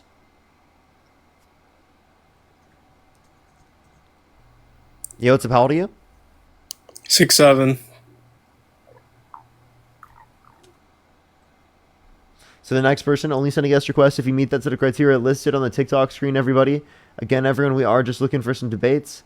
So please only send a guest request if you meet that set of criteria listed on the TikTok screen. Yo, what's up? How old are you? Yo, hello. How old are you? I'm 18. Do you support Donald Trump? Yup. If you could go back in time and you could either vote for Donald Trump or Kamala Harris, who would you rather vote for? I'd vote for Trump. Okay, why so? Okay. So, what do you think about his stance on gay people? I'm asking you why you support Donald Trump. I know, but what do you think about his attitude towards gay people? I just want to focus on that now. Why? Why do you look? Why do you look? Yeah. I think that it's performative in a lot of circumstances, and I think that actively he ran on, the Republican platform that was anti-gay marriage in 2016. I think that especially his base specifically, is definitely, significantly more homophobic. If you want to look at Trump, I definitely think he specifically, definitely promotes like the idea that like LGBTQ is being pushed on children in schools, which is obviously ridiculous. Okay, so you describe him as homophobic. Probably, yeah. Probably, you don't know? Yeah, I think it's most likely. I think he oftentimes tries to act like he's not that. Okay. So what evidence do you have that he is actually homophobic? Just brought up the things I talked about. Is there anything you'd like to talk about in terms of why you support Donald Trump, or what is the point of this conversation? Okay, but all right. So I'll just tell you what. Hello? They just left. Why did they just leave? Okay. All right, let's go to the next person. Only send a guest request if you meet that set of criteria listed on the TikTok screen. We are just looking for some debates.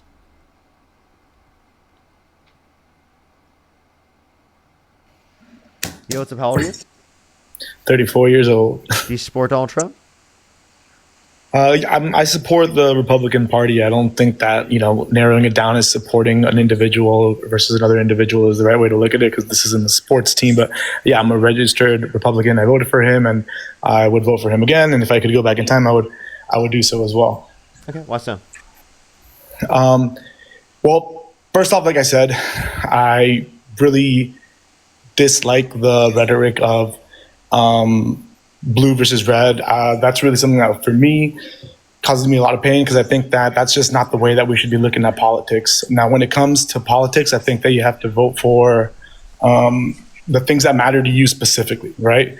So I find it really difficult to believe that on either side, you would completely or blindly agree 100% on the policies of either one of the parties, because then you're kind of just like, following what everybody else is doing. And I think that that's also a mistake. And that's something that on the red side, on the Republican side, we get extremely, extremely wrong. I think people just kind of blindly vote for Trump, and they just, whatever they say, they watch their news cycle and they say, you know what, that's what I'm going to vote for. But for me specifically, and this is how I, talk to my family members, some of them are extremely red and they're just very ignorant, and they just say, yeah, I'm going to vote for whatever, he says. I see it as a couple of things. I want to focus on one thing. Why do you support Donald Trump? Yeah, that's exactly what I was about to say. So I want to focus on one or two things that are important to me personally, right? And to me, that's my financial well-being, my financial economic security, my family's economic security, my business's economic security, and just overall, I'm a capitalist. That's what's important to me, and that's where I weigh my vote weighs heaviest when it comes to picking a side. So for Trump, and then when it comes specifically to economics and the markets, I think that his policies have, they're going to ignite a wealth boom. I think that the S&P right now is soaring. We're up 67%. If you compare it to previous years, it's everyone thought that, with the tariffs, it took a little bit of a dip, but after then it's been on a generational tear. If we talk about, I think that his view on the economy as a whole is also, going in the right direction. I think that with inflation right now, I do think that we need to cut the interest rates even more. I'm personally divested out of the US dollar, even though it's been taking a hit. Gold right now is soaring, which is essentially a hedge for when inflation hits. And yeah, I think that for me personally, I feel secure about where the country is moving. Oh, and then the most important part for me is the fact. Any of these? Yeah, let me finish saying my last point right now. And I, for one, think that he is making himself kind of or wanting to, he's a showman. He wants to position himself as whatever he wants to position himself as. And I think one of the things that he really wants to position himself as is the kind of like leader of AI. Or he wants America to be the leader of AI. And well, let's be honest, the biggest AI companies are American. And I mean, you saw it at the White House dinner the other night, like Sam Altman, Zuckerberg, you name it, where they were there, and they're, doing their fiduciary duty to hold up for their shareholders. But they also know that this president wants to invest in tech, invest in AI, and help us be the leaders and kind of reclaim that that view, that global view of the world as like, the leaders in tech. And I don't know. I really can't disagree with any of that. Okay, there's a few things here. His economic policy has not led to an economic boom. It's actually led to less real GDP growth since he's got in office. The jobs report was so bad that that specifically Trump fired the head of the Bureau of Labor Statistics because he said it was politically biased information. And then the person that he put into office the next right after specifically indicated that there was even less jobs the next month after. There's like 7 to 10 times less jobs month on a month basis under the context of the Trump administration right now than there was a year ago under the Biden-Harris administration. Secondly, right, you said that you want them to cut interest rates when we're seeing rising inflation because of the tariffs that Donald Trump has implemented. If you want them to continue to cut rates, wouldn't that put continual upward pressure on inflation?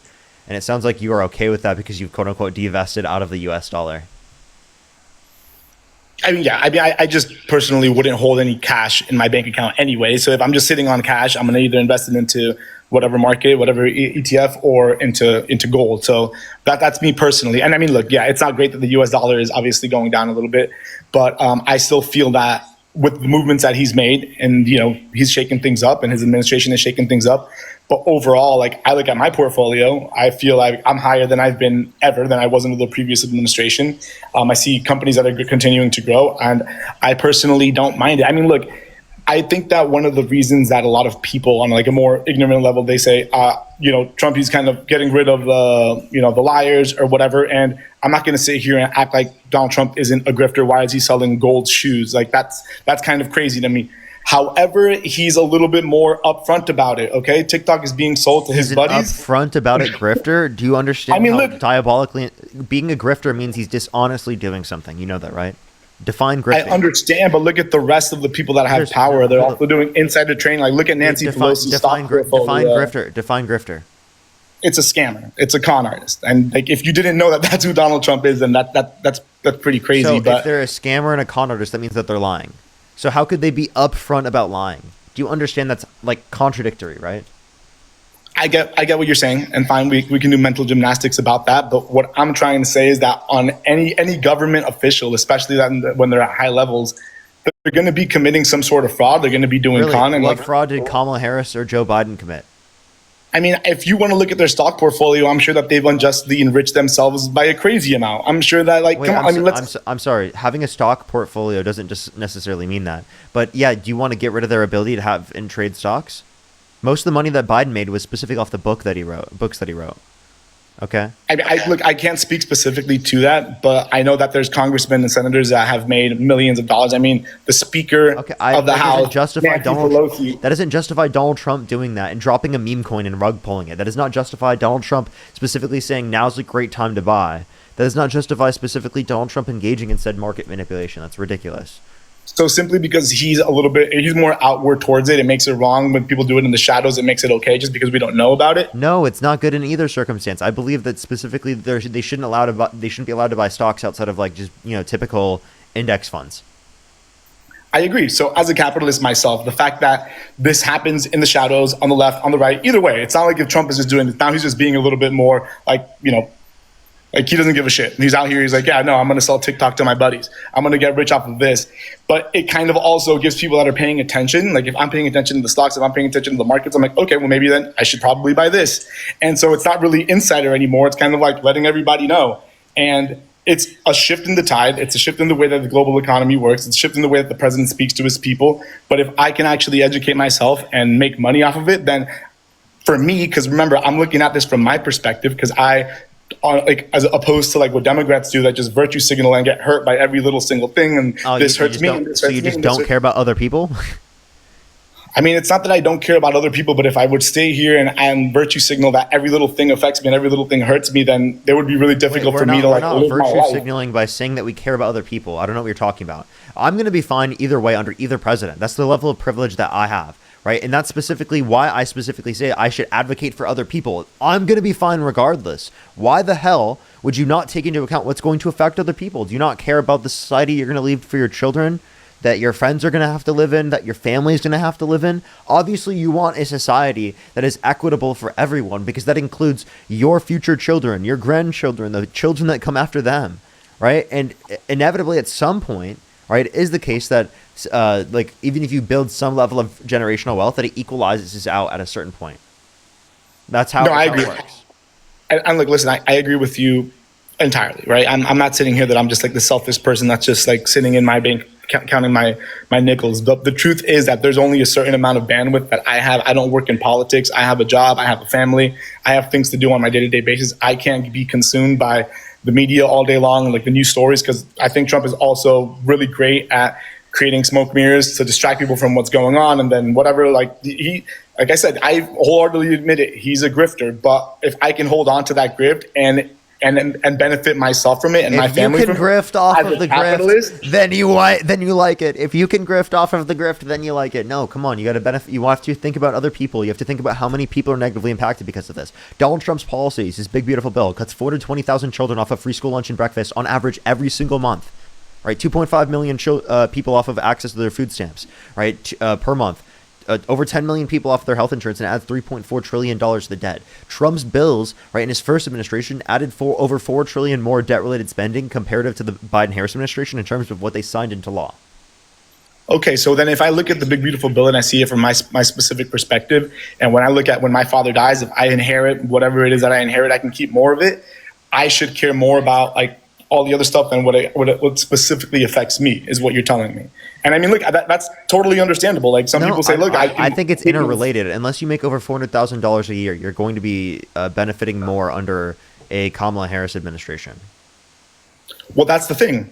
I can't say that I do, right? And that's not me trying to say anything. It's just, and then it's specifically, then you would have the same level of tax cuts under the Harris administration versus the Trump administration. Secondly, if you look at this, the stock portfolio is already booming under Biden. You understand that the S&P 500, if you want to look at all index funds, they were all doing all-time highs under Biden. The idea that's unique to Trump is ridiculous. And actually, under Trump, in the beginning, remember, it was declining, and people were like, oh, you know what, the stock market doesn't actually matter that much. You know, we saw people actually arguing that, right, after the stock market was doing horrible and atrocious. But as soon as it's back to normal, right, just everyone forgets about that.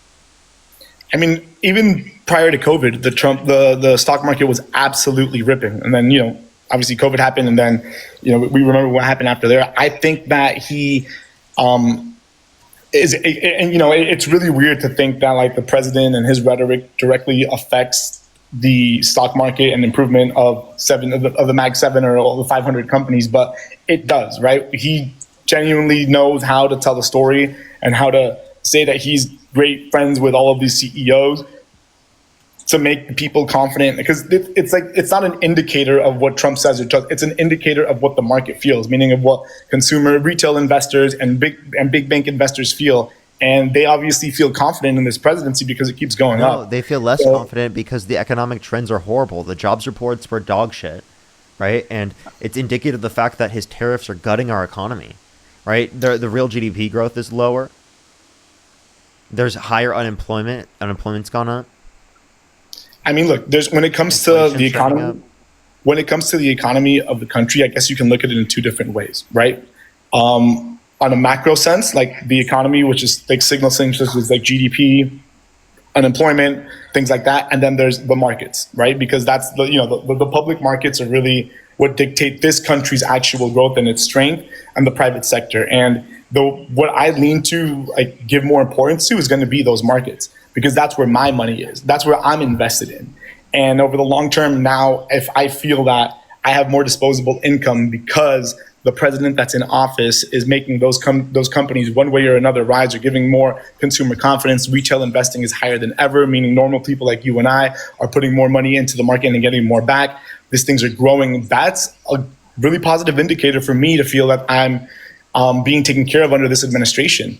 And, when it comes to social topics, all of these things would happen either way under the Kamala Harris administration. And again, you're not talking about how many people are going to be harmed by the economic policy. You're only saying me, me, me. How does it benefit me, me, me? Well, that's also one of the reasons, like from a social perspective, because I'll be honest, I am a Christian. I did go to, I'm actually a Roman Catholic. I went to Catholic school from like pre-K to college. So that's also something that's like deeply ingrained in me. And one of the things that I felt that I was also kind of looked over when Kamala was running, specifically, I apologize, was that Trump just understood how to market himself better and how to get the votes of the people that the votes that he needed, right? Like say that he's going to reduce prices when he knows that he can't. He's willing to lie. Not even specific things that he was saying, just from like a purely marketing perspective about going on the right podcast, talking to the right people, and speaking to the right audience, which is you and I, right? Like we're probably somewhat contemporaries in age. You're probably maybe like 10 years younger than me, but nonetheless, like people in our age group and in our demographic, straight, young. I know you said you have a girlfriend, but maybe like single or dating males. They're going to be listening to those Joe Rogans. They're going to be listening to those Theo Vons, and that's where he was appearing. And he was actually speaking directly to us, right? And even if the message is bullshit there's no way that you genuinely are voting for Donald Trump just because he goes on Theo Von and Joe Rogan. I'm sorry. If you're voting because of that, you're not informed enough to make these types of decisions. And yes, that is going to happen. And yes, we should have gone on those different types of platforms. But no, that's a ridiculous way to vote. That's not a good that's not a good reason for you to vote that way. I just started listening to you and Dean about like a week ago, and I really love what you guys are doing. Like, you guys are the shit. Keep it up. Like, this is so important for people to be doing. However, I completely forgot what I was going to say, but Theo Vaughn and Joe Rogan should have me on so I can explain to them how bad they fucked up. Well, by promoting Trump. I would love to be able to explain that. Well, they are already starting to go back on their with the whole DHS stuff. What I was saying is the reason why I brought up you and Dean and I started listening only like about a week and a half ago is the majority of people that I see that are coming on to debate with you are probably the people that got swayed because they were listening to Theo Vaughn. So you saying that they shouldn't be voting because it doesn't matter, right? Like, people are going to vote for what matters for them. I'm not saying they shouldn't vote. I think people should vote. I think they should inform themselves before they vote. I agree, but when you understand that the majority, I wish there could be like an actual number of what amount of people actually educate themselves and find like one or two specific topics that matter to them that they're going to vote behind, versus people that just vote because of something that they heard on the news, something that their parents told them. And I want to change the culture around that. And that's uniquely what we're able to do now because of these different types of platforms that exist that historically has not existed. And that's exactly what I think we need to do to a greater extent, because when people are just voting for Donald Trump because they think that the Democrats caused inflation with no evidence of that at all, it's ridiculous. I can't believe that such a huge percent of people specifically thought that. I was constantly talking to people and changing their minds on that every single day. They thought that Donald Trump was going to reduce the prices when he was literally advocating for policies to increase prices. And no matter how much you say it, no matter how much you explain it to people, a lot of people just didn't care. They didn't actually think about it. They believed Trump more than they believed me for some reason, even though I used reason and evidence. It's because he tries to simplify it in such a manner in which relates, which is ridiculous, and it's obviously absurd. Well, I'll tell you what, though. Like I said, what you're doing is great, but Donald Trump actually, to my larger point was, I felt like he was speaking directly to me, where I felt like Kamala was speaking to everyone else but me. And I felt like if somebody in our demographic specifically, which, let's be honest, that's probably one of the core groups that voted to help. She was also speaking to you because but again, not where she didn't find me where I live. Do you plan to have children? I don't know, maybe. Do you plan on buying a house? Not really, no. Okay. Well, do you specifically want a better labor market, like a job market, to be able to get a better job? I'm a business owner, so again, doesn't really apply to me. Okay, you're a business owner. Do you want more people to be able to buy from your business? Of course, obviously, yes. So then you want to benefit other people so that they can buy from your business to a greater extent.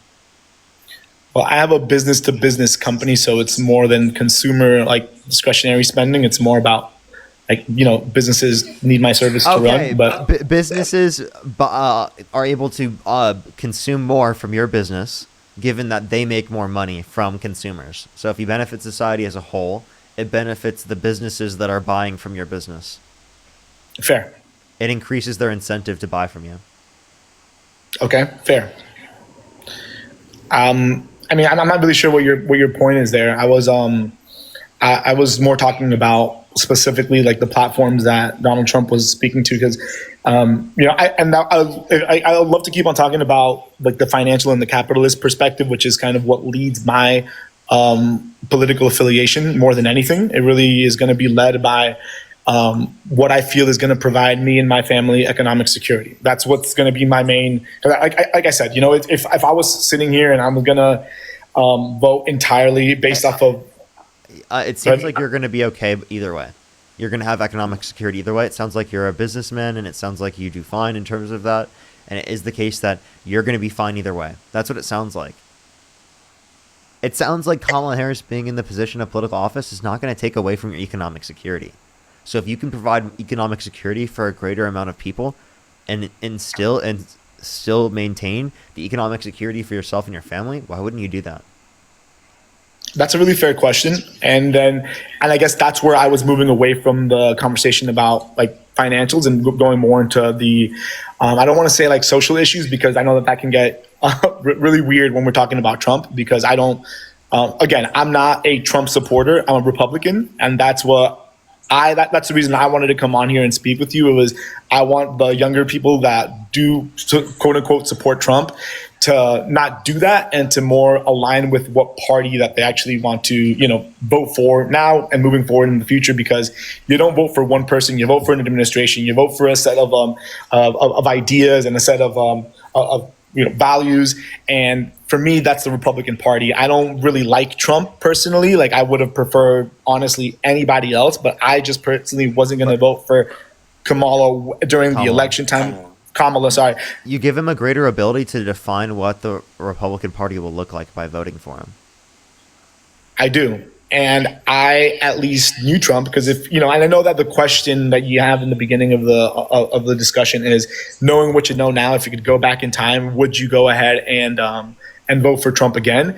And I mean, that's a really difficult question to answer because, you really don't know, but I can just base my answer off of the information that I had when I was evaluating both candidates. And my evaluation relied heavily on, did I feel like I was being spoke to? Did I feel like I was cared about? Did I feel like my voice actually mattered? Because this is just going to be on a more on a bigger level of what I feel kind of is happening with society right now. I feel like people like you and I can get overlooked a lot of the times. And I feel like we were, with the Me Too movement, a lot of things happened where, young men were just kind of looked down on. And now I feel like it's pretty commonplace for us to kind of. The Me Too movement doesn't look down on men as a whole. It looks down on men who are predators who have assaulted women. Agreed. But then that could also make just a regular man, that's maybe trying to date, look a lot more creepier than he maybe would have looked 30 years ago. I mean, look, creepy? You see it happen. How do you look more creepy? Dude, I'm a dude.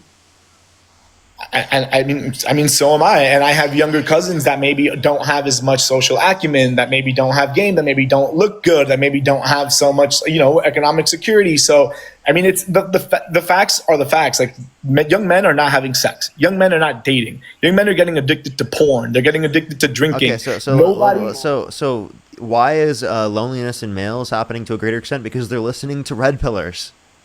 Because they're becoming incels and listening to groypers.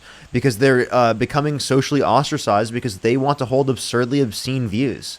That's why they're being socially ostracized. So until there can be some level of self-reflection and accountability in terms of changing the perspectives and trying to get people to realize where they're wrong in the very first place, to realize how harmful that ideology is for them and how it distances themselves from everyone, and it literally it pulls everyone apart, right? When they have such horrible views. Okay, obscene views.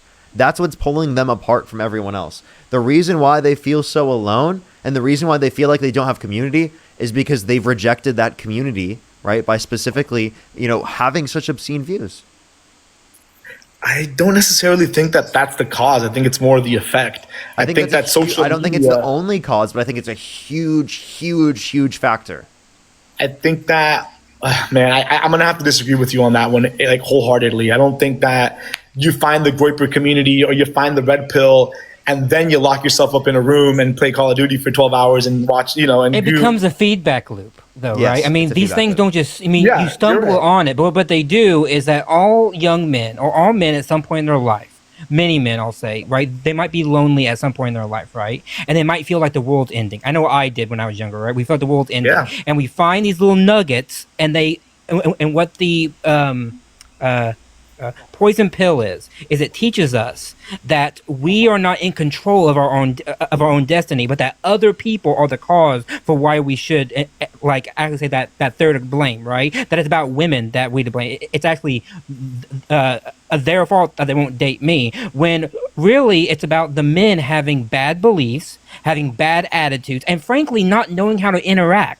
Many of the young men simply don't know how to interact with women, right? I'm not like all that, like very sociable or anything, right? But in my later life, just simply talking to women, simply being out there and being personable, it's not that hard once you actually start to do it. And many men don't want to have to work for that. They think that it should be served up to them on a platter, when you actually have to work for it and you have to show that you're in it for something more. And that's the danger of like these type of very toxic places, because what it does is it teaches men to not want to change and to be better, but instead to blame other people for problems that you created. Yeah, like no one's gonna want to be like with in your you. mind. No one's gonna want to be with you if you're a bad partner, right? If you aren't doing anything, and if you feel entitled, and you feel like everyone needs to do everything for you, and you're not bringing anything to the table, who's gonna want to be your partner, right? I mean, look. And oftentimes men feel entitled, especially to domestic labor, right? They feel entitled to not have to do that, to not have to bring anything to the table, especially when living with their partner. They do nothing domestically, right?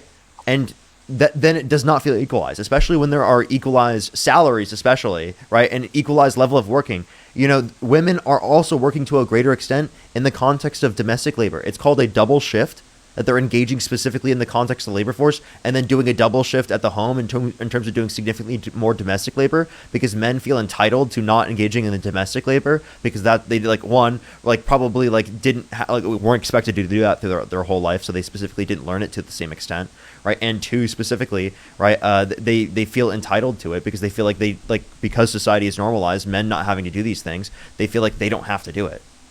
Right. And then it reproduces them not wanting to put in the effort to actually go and do that, especially for their partner, even when they're asking, because it is the case that they were socialized into the set of conditions of, oh, I don't have to do this, and oh, I'm entitled to this, and oh, it's too much effort for me to do, or oh, they're quote unquote better than me at it, or something like that. Right. It's always excuses like that. Look, first of all, I want to say W, Matt, because that was fire. Thank you for coming out, and thanks for turning on the camera. I think that's a W for everyone here. And secondly, I think that the rhetoric is also kind of dangerous, because now I'm looking at the chat and I'm hearing what you're saying, and I'm pretty much explaining that this is a point of vulnerability for a lot of young men, and it immediately gets us ostracized, and it says, well, it's all women's fault. It's all, you guys can't take accountability. Men will blame everybody but themselves, and it's like, that's not what I'm saying. Go to therapy. Seriously, I'm serious. Go to therapy. Men need to be told that they can express their emotions in positive and good ways, and that they need to deal with them in positive and good ways. And the way that men are dealing with their emotions right now are not good, and they're leading to them not having community and being ostracized because they don't know how to effectively deal with their emotions, because they were normalized into a culture that didn't teach them how to deal with their emotions. Because again, you just got to man up. But do you see how the conversation shifts? Well, now it's like, oh, every man should just do this. Just go to therapy. Just figure it out. Just step outside. Just talk to people instead of you have to do okay, stuff. but do you see? But this is my no. But give me a second. This is my point exactly, guys. Just give me a sec here, because I'm trying to tell you, look, I have felt appreciated and I felt talked to because Donald Trump went to where I was, right? And I'm not going to sit here and say that I'm a huge Joe Rogan. I listen to Theo Von occasionally. He's funny. And he went on some of these podcasts. Oh, Milk Boys, whatever. Okay, he was there. But at least he came down to our level, looked us eye to eye, and was like, hey, look, I'm going to have a conversation with you. As opposed to people that might be on the other side, that when they want to engage in these kinds of conversations, it ends up sounding like what you guys are saying right now. And I don't disagree with anything that you guys are saying. Wait, you're totally right. What's wrong with what we're saying right now? We're not going to coddle coddle you and say you have to do no work in order to have like community around you. There is, but it's about how we want to be when you have spoken relationships to. with people, you have to do work to keep them around. That's the reality. You have to attend to them. You have to be emotionally available. You have to be able to engage with them. That's how you develop positive and meaningful connections in your life. You know what I mean? Understood. But we can all acknowledge here that the scales have tipped in forms of dating. Women are just going to school, going to college at much higher rates. Women are getting greater jobs at much higher rates. They're progressing in their career much better. Like women, for what it's worth, they've kind of taken that step above men. Like they've realized like, oh, we can do anything, which is amazing.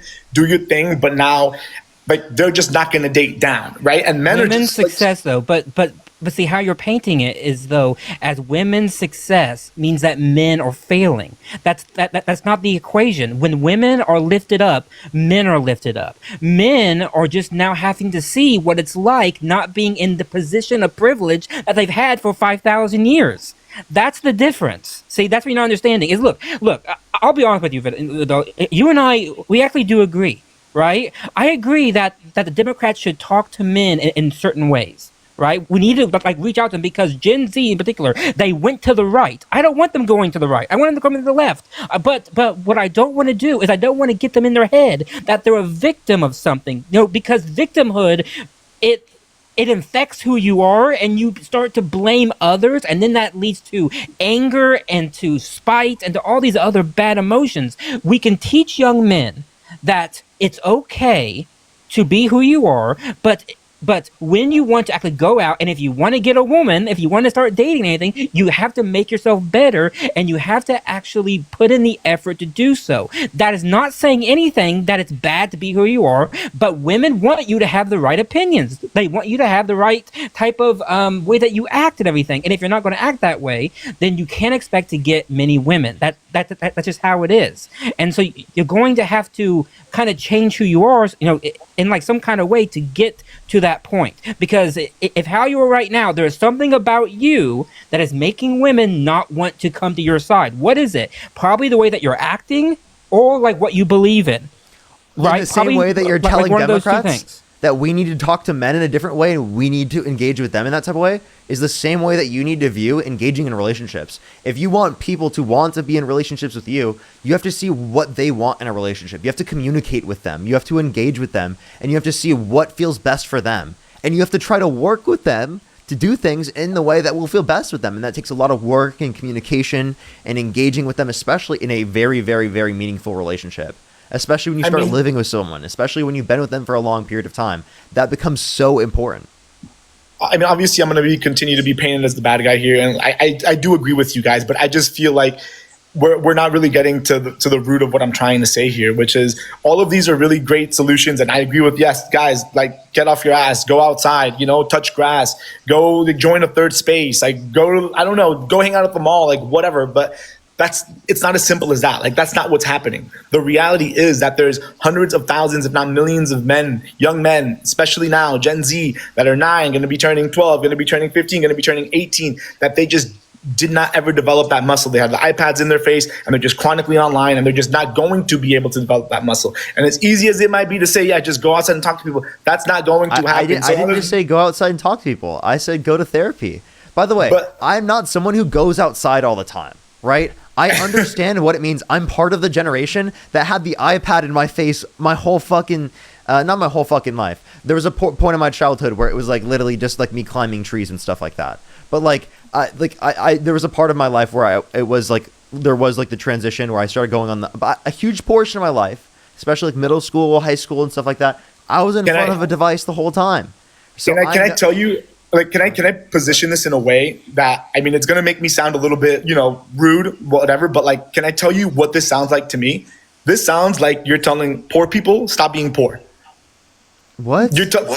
Because you're saying like, oh, if you're a young man, we're telling men to go to therapy. You're having mental health issues. Oh, well, I recommend you get a job. It's like you're prescribing one solution. We're recommending men go to therapy to address their emotional irregularities, things that are happening in their lives that are bad. That's a recommendation, right?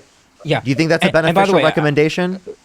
I understand what you're saying, but just get what I'm saying here. Like you're just like prescribing one solution, and now this problem's going to completely go away. No, there are many solutions. We never said the problem's going to completely go away. We said these are things that we could specifically do to remedy and to talk to people and to bring to people specifically things that they could use to benefit their life. It's benefited my life.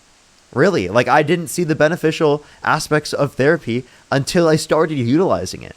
Oh, same. Shout out BetterHelp. Shout out to Crystal, my therapist. She changed my life. I agree with you. And I would probably not be where I am today if I didn't seek those. But I had access to be able to pay for BetterHelp for just $300 a month. Vidal, please listen. Please listen. Just one second. Please listen.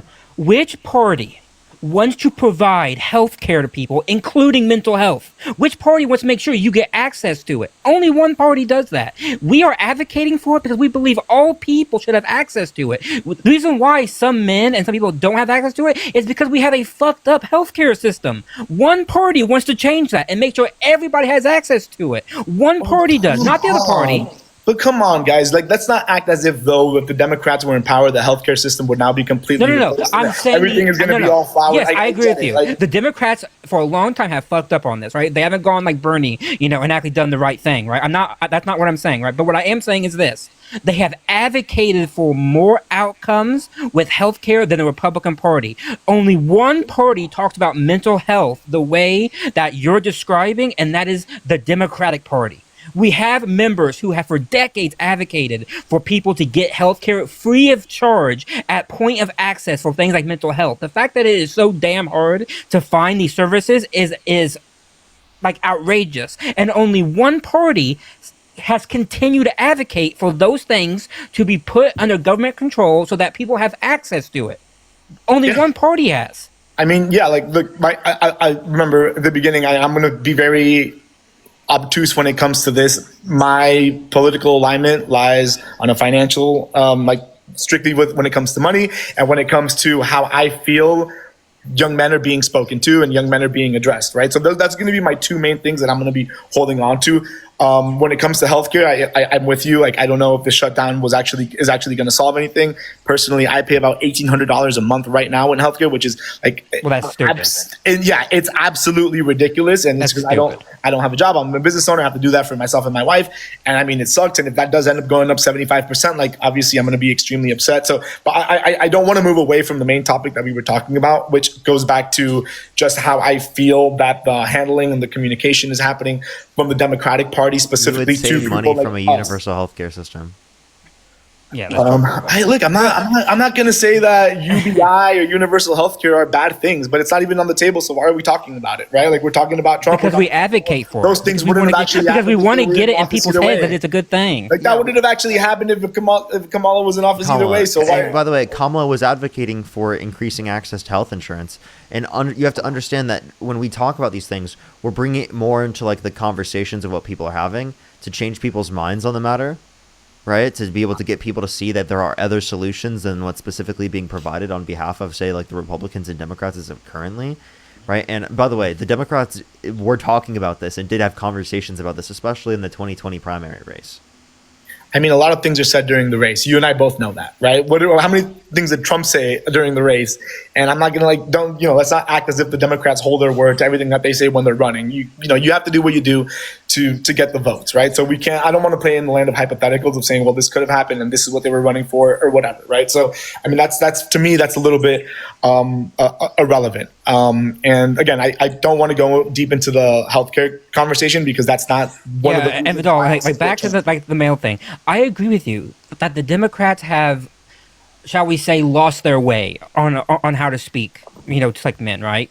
And last election showed that because we lost young men for the first time. Like, that's a big problem. I agree with you. It's a problem, right? But the question is that we disagree about how we go about solving it.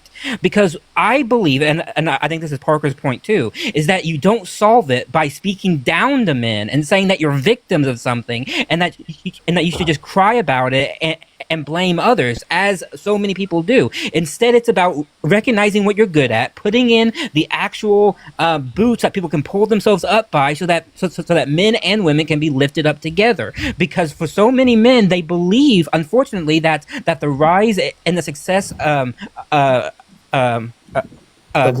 for many women is a bad thing because it brings them down, and that simply is not true. It's just not true. And they are like caught in this fucking feedback loop where all it does is just brings them back into that, and they need to get out of it and pulled out of it. And how you do that is to not infantile them and tell them that they're essentially babies without any free will. So you see, and I agree with you, but one of the things that I don't like is how this demographic that I'm referring to, that I'm trying to defend, is spoken to and is spoken about.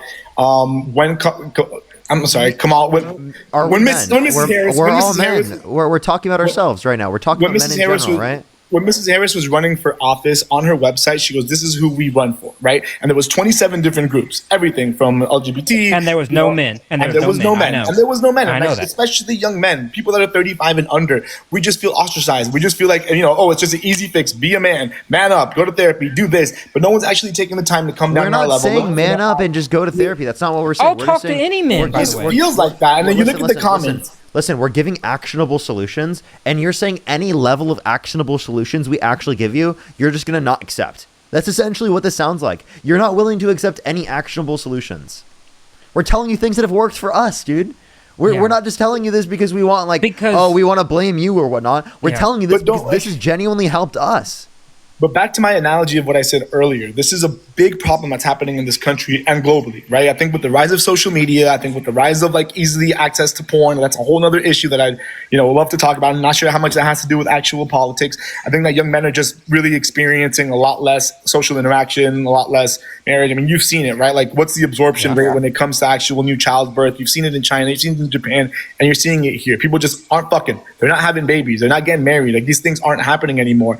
And that's a really big problem. People aren't being forced into conditions where they specifically have to. That's actually why we're seeing this to a lesser extent, is because there's less forceful conditions. There's greater access to contraceptives, right? There's more sex education and cost, yeah.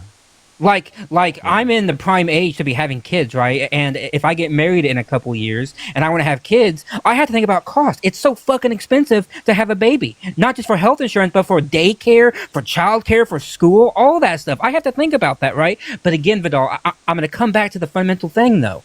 Which party is advocating for solutions to those things? Only one party does. That's why I am always blown by when people say, well, Democrats don't care about men or anything. We actually do, because we propose policies that will make it easier for men to be fathers and for men to actually go about their lives and not have to worry about all the things that are going on in the world nowadays. Only one party does that. Sure, that's an effect of things. And I mean, I can't disagree with you there, but it's not as if though that's specifically what they're running on or how they're campaigning or how they're presenting it, saying that this is going to actually benefit. Your point about how we talk we're going to benefit from it, and great, but no one's actually sitting here addressing that. No one's sitting here trying to actually figure out how my life could possibly be made a little bit better. What about all of these young men? I think that is changing, because we learned from the last election that we have to talk to men. But again, it's about how we talk to men. And Parker and Dean, who are very big on this platform, they will talk to men about this. They're totally fine talking to men about, and giving advice on this. I'll talk to men about this because I have something actually in common with people who feel, let down in their early life and they're not getting women and they feel that they're too ugly or too whatever, blah, blah, blah. I know what that's like because I went down that rabbit hole too. But guess what? I got pulled back from it. And I got pulled back from it mainly because of X, Y, and Z. But then I did the things that every man can do, which is, one, talk to women, actually get on their level, have correct opinions about basic human rights and about and good things, and just be a decent person, and you'll actually be okay. Things will be okay. And that's what I found out, in the last 3 years. But men don't. I think they fall down this spiral and they form opinions and they form beliefs that lead to more and more self-blaming, and that leads to bad men and bad people, and we want good role models to actually come up. And I think Parker and Dean are prime in this situation. We have others on the platform who are prime in this situation, who can actually speak to young men to show them that it's not all doom and gloom, that you can work, and that we actually want to build them up. I mean, but again, this goes down to, I know that analogy that I said was not very popular.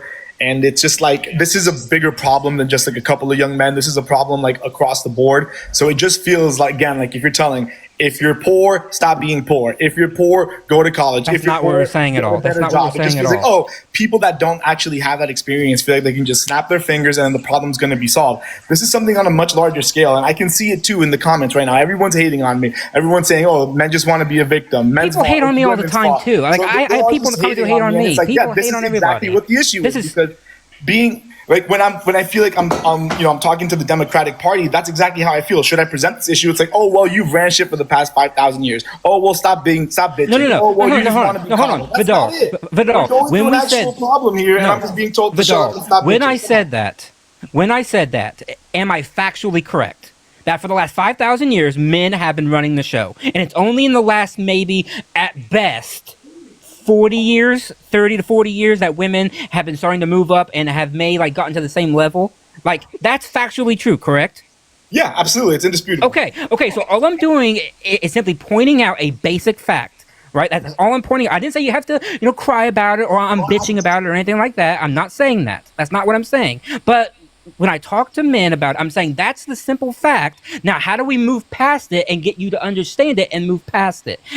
And I'll listen to anybody on here. Obviously, I'm not going to talk to somebody who has some vile opinions, right? Because some of these people believe some crazy opinions. But if a young guy wants to talk to any of us about these issues, we will listen and we will talk to them and we will help them get through these things, right? But you have to make the effort to actually come and talk to us, and we will put out stuff to actually help you, because I take this seriously too, because I don't want men to go down the path that I almost went down, about 10 years ago, because I see the hell that it leads to, and I don't want people to go down that. But I'm not going to coddle people and tell them that everything is bad and that you're like a baby and all these things are bad when we can actually make their lives better. Like, genuinely, do you want us to give you actionable solutions, or do you want us to? What are you looking for? Is essentially what I'm asking.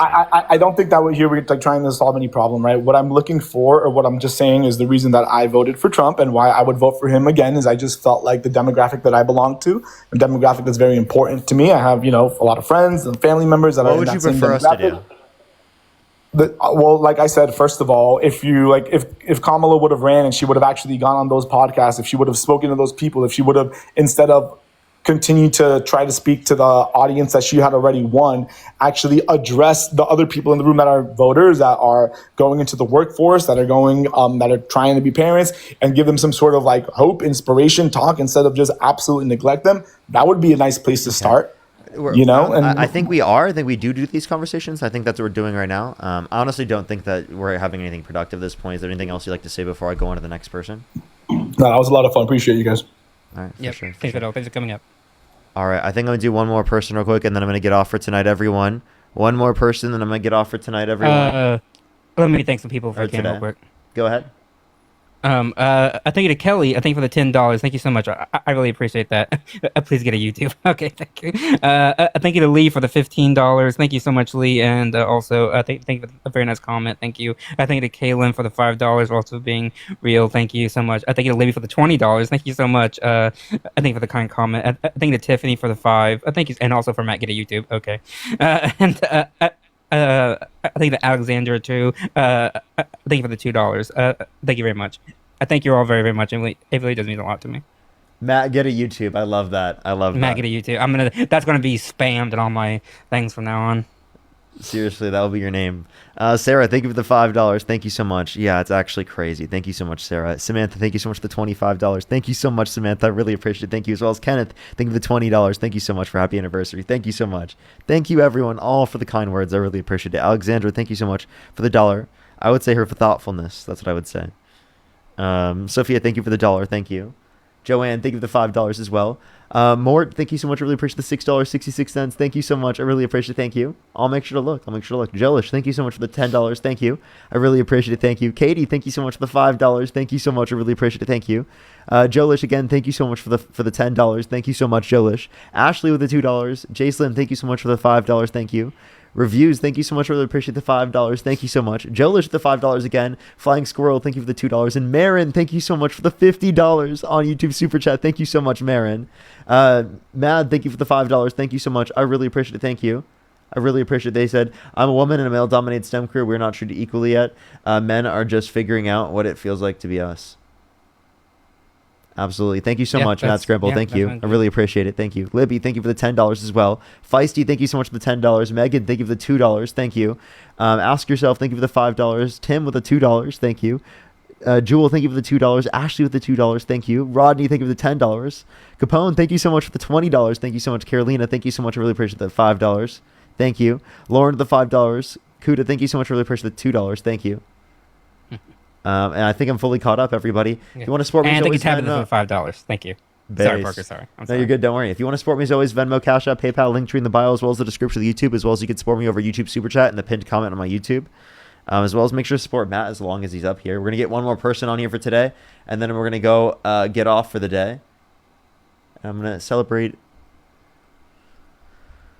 2 years. Yeah, what's up? How old are you? W.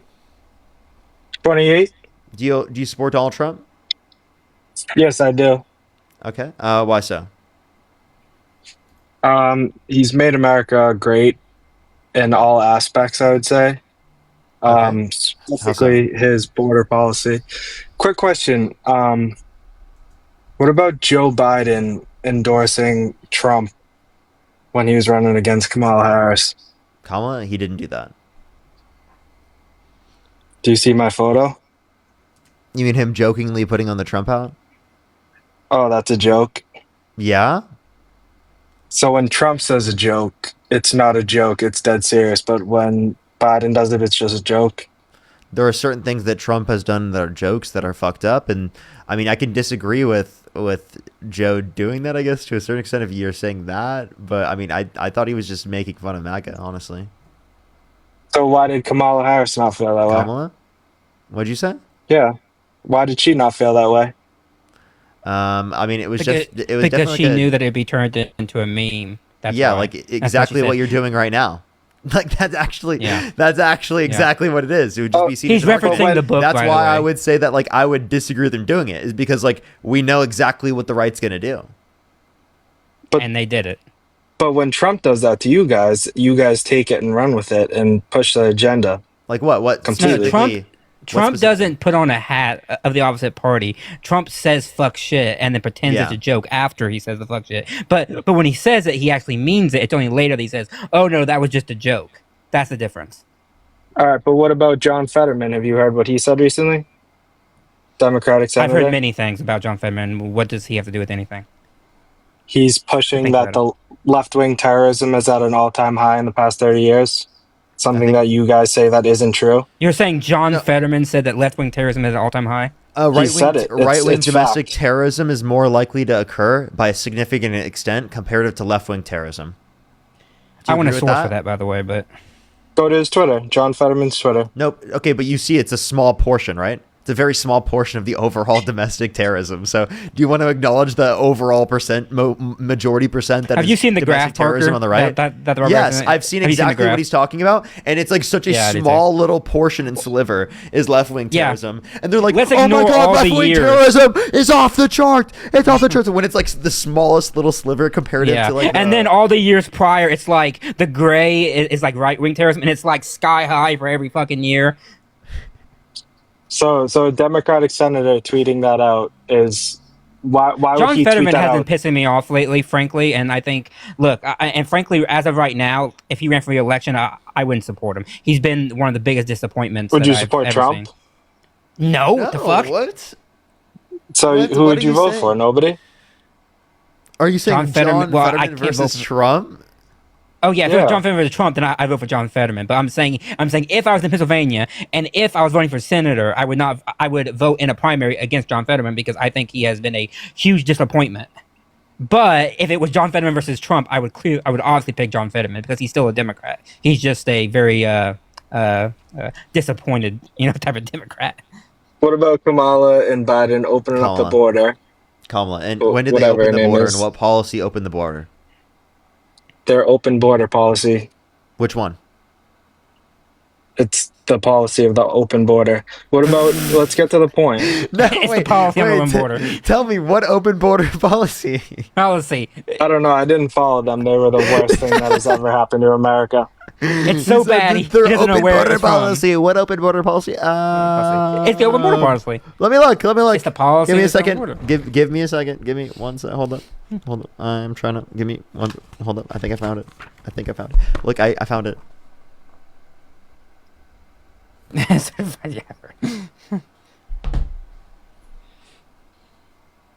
Oh, did he leave? Hello? Are you there, bro? Either he's leaving or he's looking. Oh, he's looking it up. Give him a second, everybody. He's going to, yes, please find the executive order that says, I, Joe Biden, hereby proclaim the borders to be open. He's like Moses. Let the borders be open. He said, separate the sea. Yeah, separate the borders. Trump said, build the wall. Build the wall. Trump said, build the wall. And it just, Trump is Pharaoh. Trump is Pharaoh. Biden is Moses. Didn't Parker say he dated a trans person? What type of fucking... These pivots. These pivots are crazy, bro. You said you dated a trans person. Do you wanna talk about something relevant to the live? That is relevant. You're in the live. I'm in the live. It's not That's a relevant fact. to the live. Why can't you answer the question? Do you want me to? Do you want me to kick you? It? Because do you want me to kick you? No, I brought up my points and you guys start bugging out. Let's answer some questions. We asked you to find something and you and you pivoted didn't find faster. it. And you did find it. I need a Then fucking next Then verse. tell me what you found. It's an open border policy. Yes, please cite me the executive order. I don't need to do that. It's literally facts. Why? You can look it up yourself, pal. Hey, I'm the one making the claim here. Yeah, do you give me the policy? Speaking of the open border, do you want to give us the policy? We're waiting. What's the open border policy? Come on. It's open border policy. That's the name of it. We're waiting. I just gave it to you. What was it? The open border policy. That's not a policy. Look it up. What do you mean? Let's get on to the next point, though. You said you dated a trans person. You have no evidence, dude. You know how embarrassing that is? You're so Nah, I embarrassing. have all bro. the evidence. Yeah, You get paid by the DNC. I get paid by the DNC. What reason do you have? He's hitting to all the believe that I'm greatest paid? hits. Yeah, I know, right? What reason do you have to believe that I'm getting paid by the DNC? It's common facts, kid. Look it up. Why no? What reason do you have to believe that? DNC's payments to you in your bank account in your name. Where did you see that? All over online, kid. Simple lookup for anybody Where in the online? chat. Because I'm You wanna online all look the it time up? and I don't see it. We're all Pallet online all the management. time. We don't Pallet see it. management. I never signed with Pallet. Kelly, thank you for the $25. Thank you so much, Kelly. I really appreciate it. Thank you. And also, if that were my management company, wouldn't I be paying them? Olivia, thank you for the $5 from the DNC. Thank you so much. Christian, thank you for the $5 for the happy anniversary from the DNC. Thank you so much, Christian. Libby, thank you for the $10. Thank you so much, Libby, on YouTube Super Chat. Thank you so much. Do you think that's all DNC money, or do you just think it's like shadowy DNC money that I get paid off live? You said you dated a trans person. That's gay. Okay. This guy's like not even coherent. Are you like sentient, bro? Hello? Hello? You can't Are you answer my sentient? question. Are you sentient? Are you Did sentient? you mention that before? Are you sentient? Hello? Hello? Are you there? The ice raids are good for this country. Hello? Are you there? Trump's Open the up. best president of all time. Hello? Any response? Nothing? Nothing? No response? Joe Biden endorsed Trump over Kamala Harris. Dude, looks like maybe we have AI on the live or something. You can't respond? Are He's these stuck in MAGA feedback bots that are being sent up on the live by Trump? You get paid by the DNC. Are you Yes. are you even like sentient right now? Like are you like a AI bot that was sent in by the Trump Nah, administration? but I was in here the other day and you were crashing out because some kid was calling you out for being Dean's. Dude, he's like little actually brother. an NPC. He doesn't even engage with anything I have to say. Dude, hello? Are you like a GTA NPC? Matthew, thank you for the $5 from the DNC. Thank you so much. I really appreciate it, Matthew. Thank you so much for the DNC payments. Thank you so much. I really appreciate it. Jamie, thank you for the $2. Katie, thank you for the $5 from the DNC, or $3 from the DNC. Thank you. Tyrone, thank you for the $5. Thank you so much. I really appreciate it. Thank you. You got anything else? What before I woman's kick you? right did Trump take away? Abortion access. He didn't take that away. Yes, he did. What did He's he also do to take that violating away? people's due process rights. He's violating people's First Amendment rights. He's violating people's Second Amendment rights. You said you dated a trans person. Dude, he's like actually like an NPC. Dude, are you even sentient? Can you respond to anything I just said? He's not sentient. Hello? Are you sentient? Hello?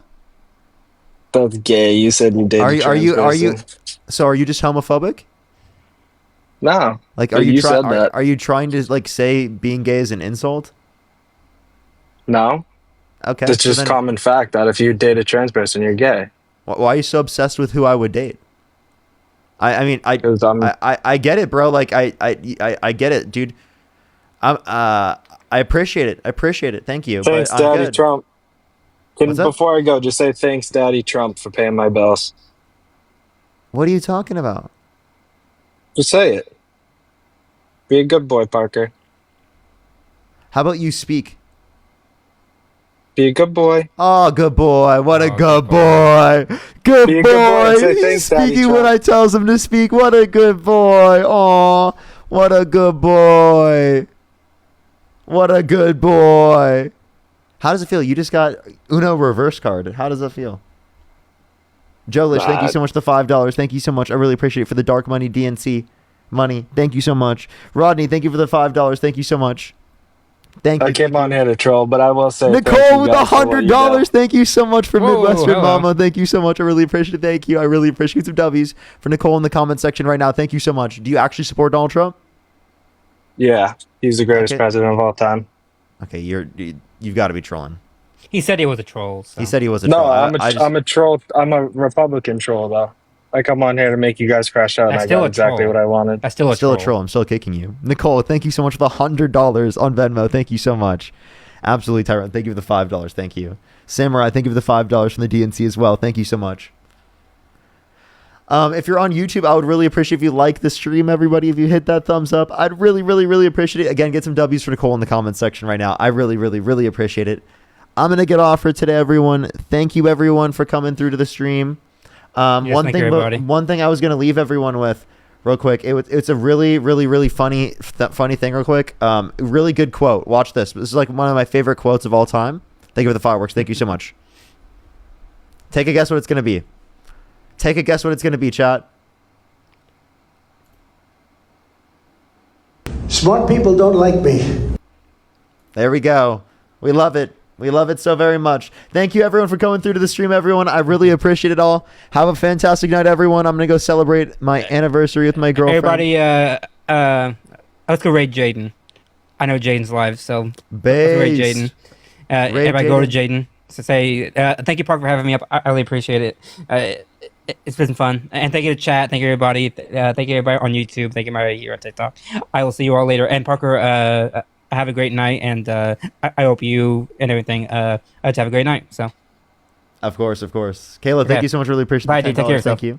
Good night, or good day. It's actually 1 o'clock. Everyone, go over to Jaden's stream. I love everyone so much. Go to Jaden's stream. Spam Parker raid. Spam love Parker. I'll see everyone tomorrow. Good day, everyone. Good day.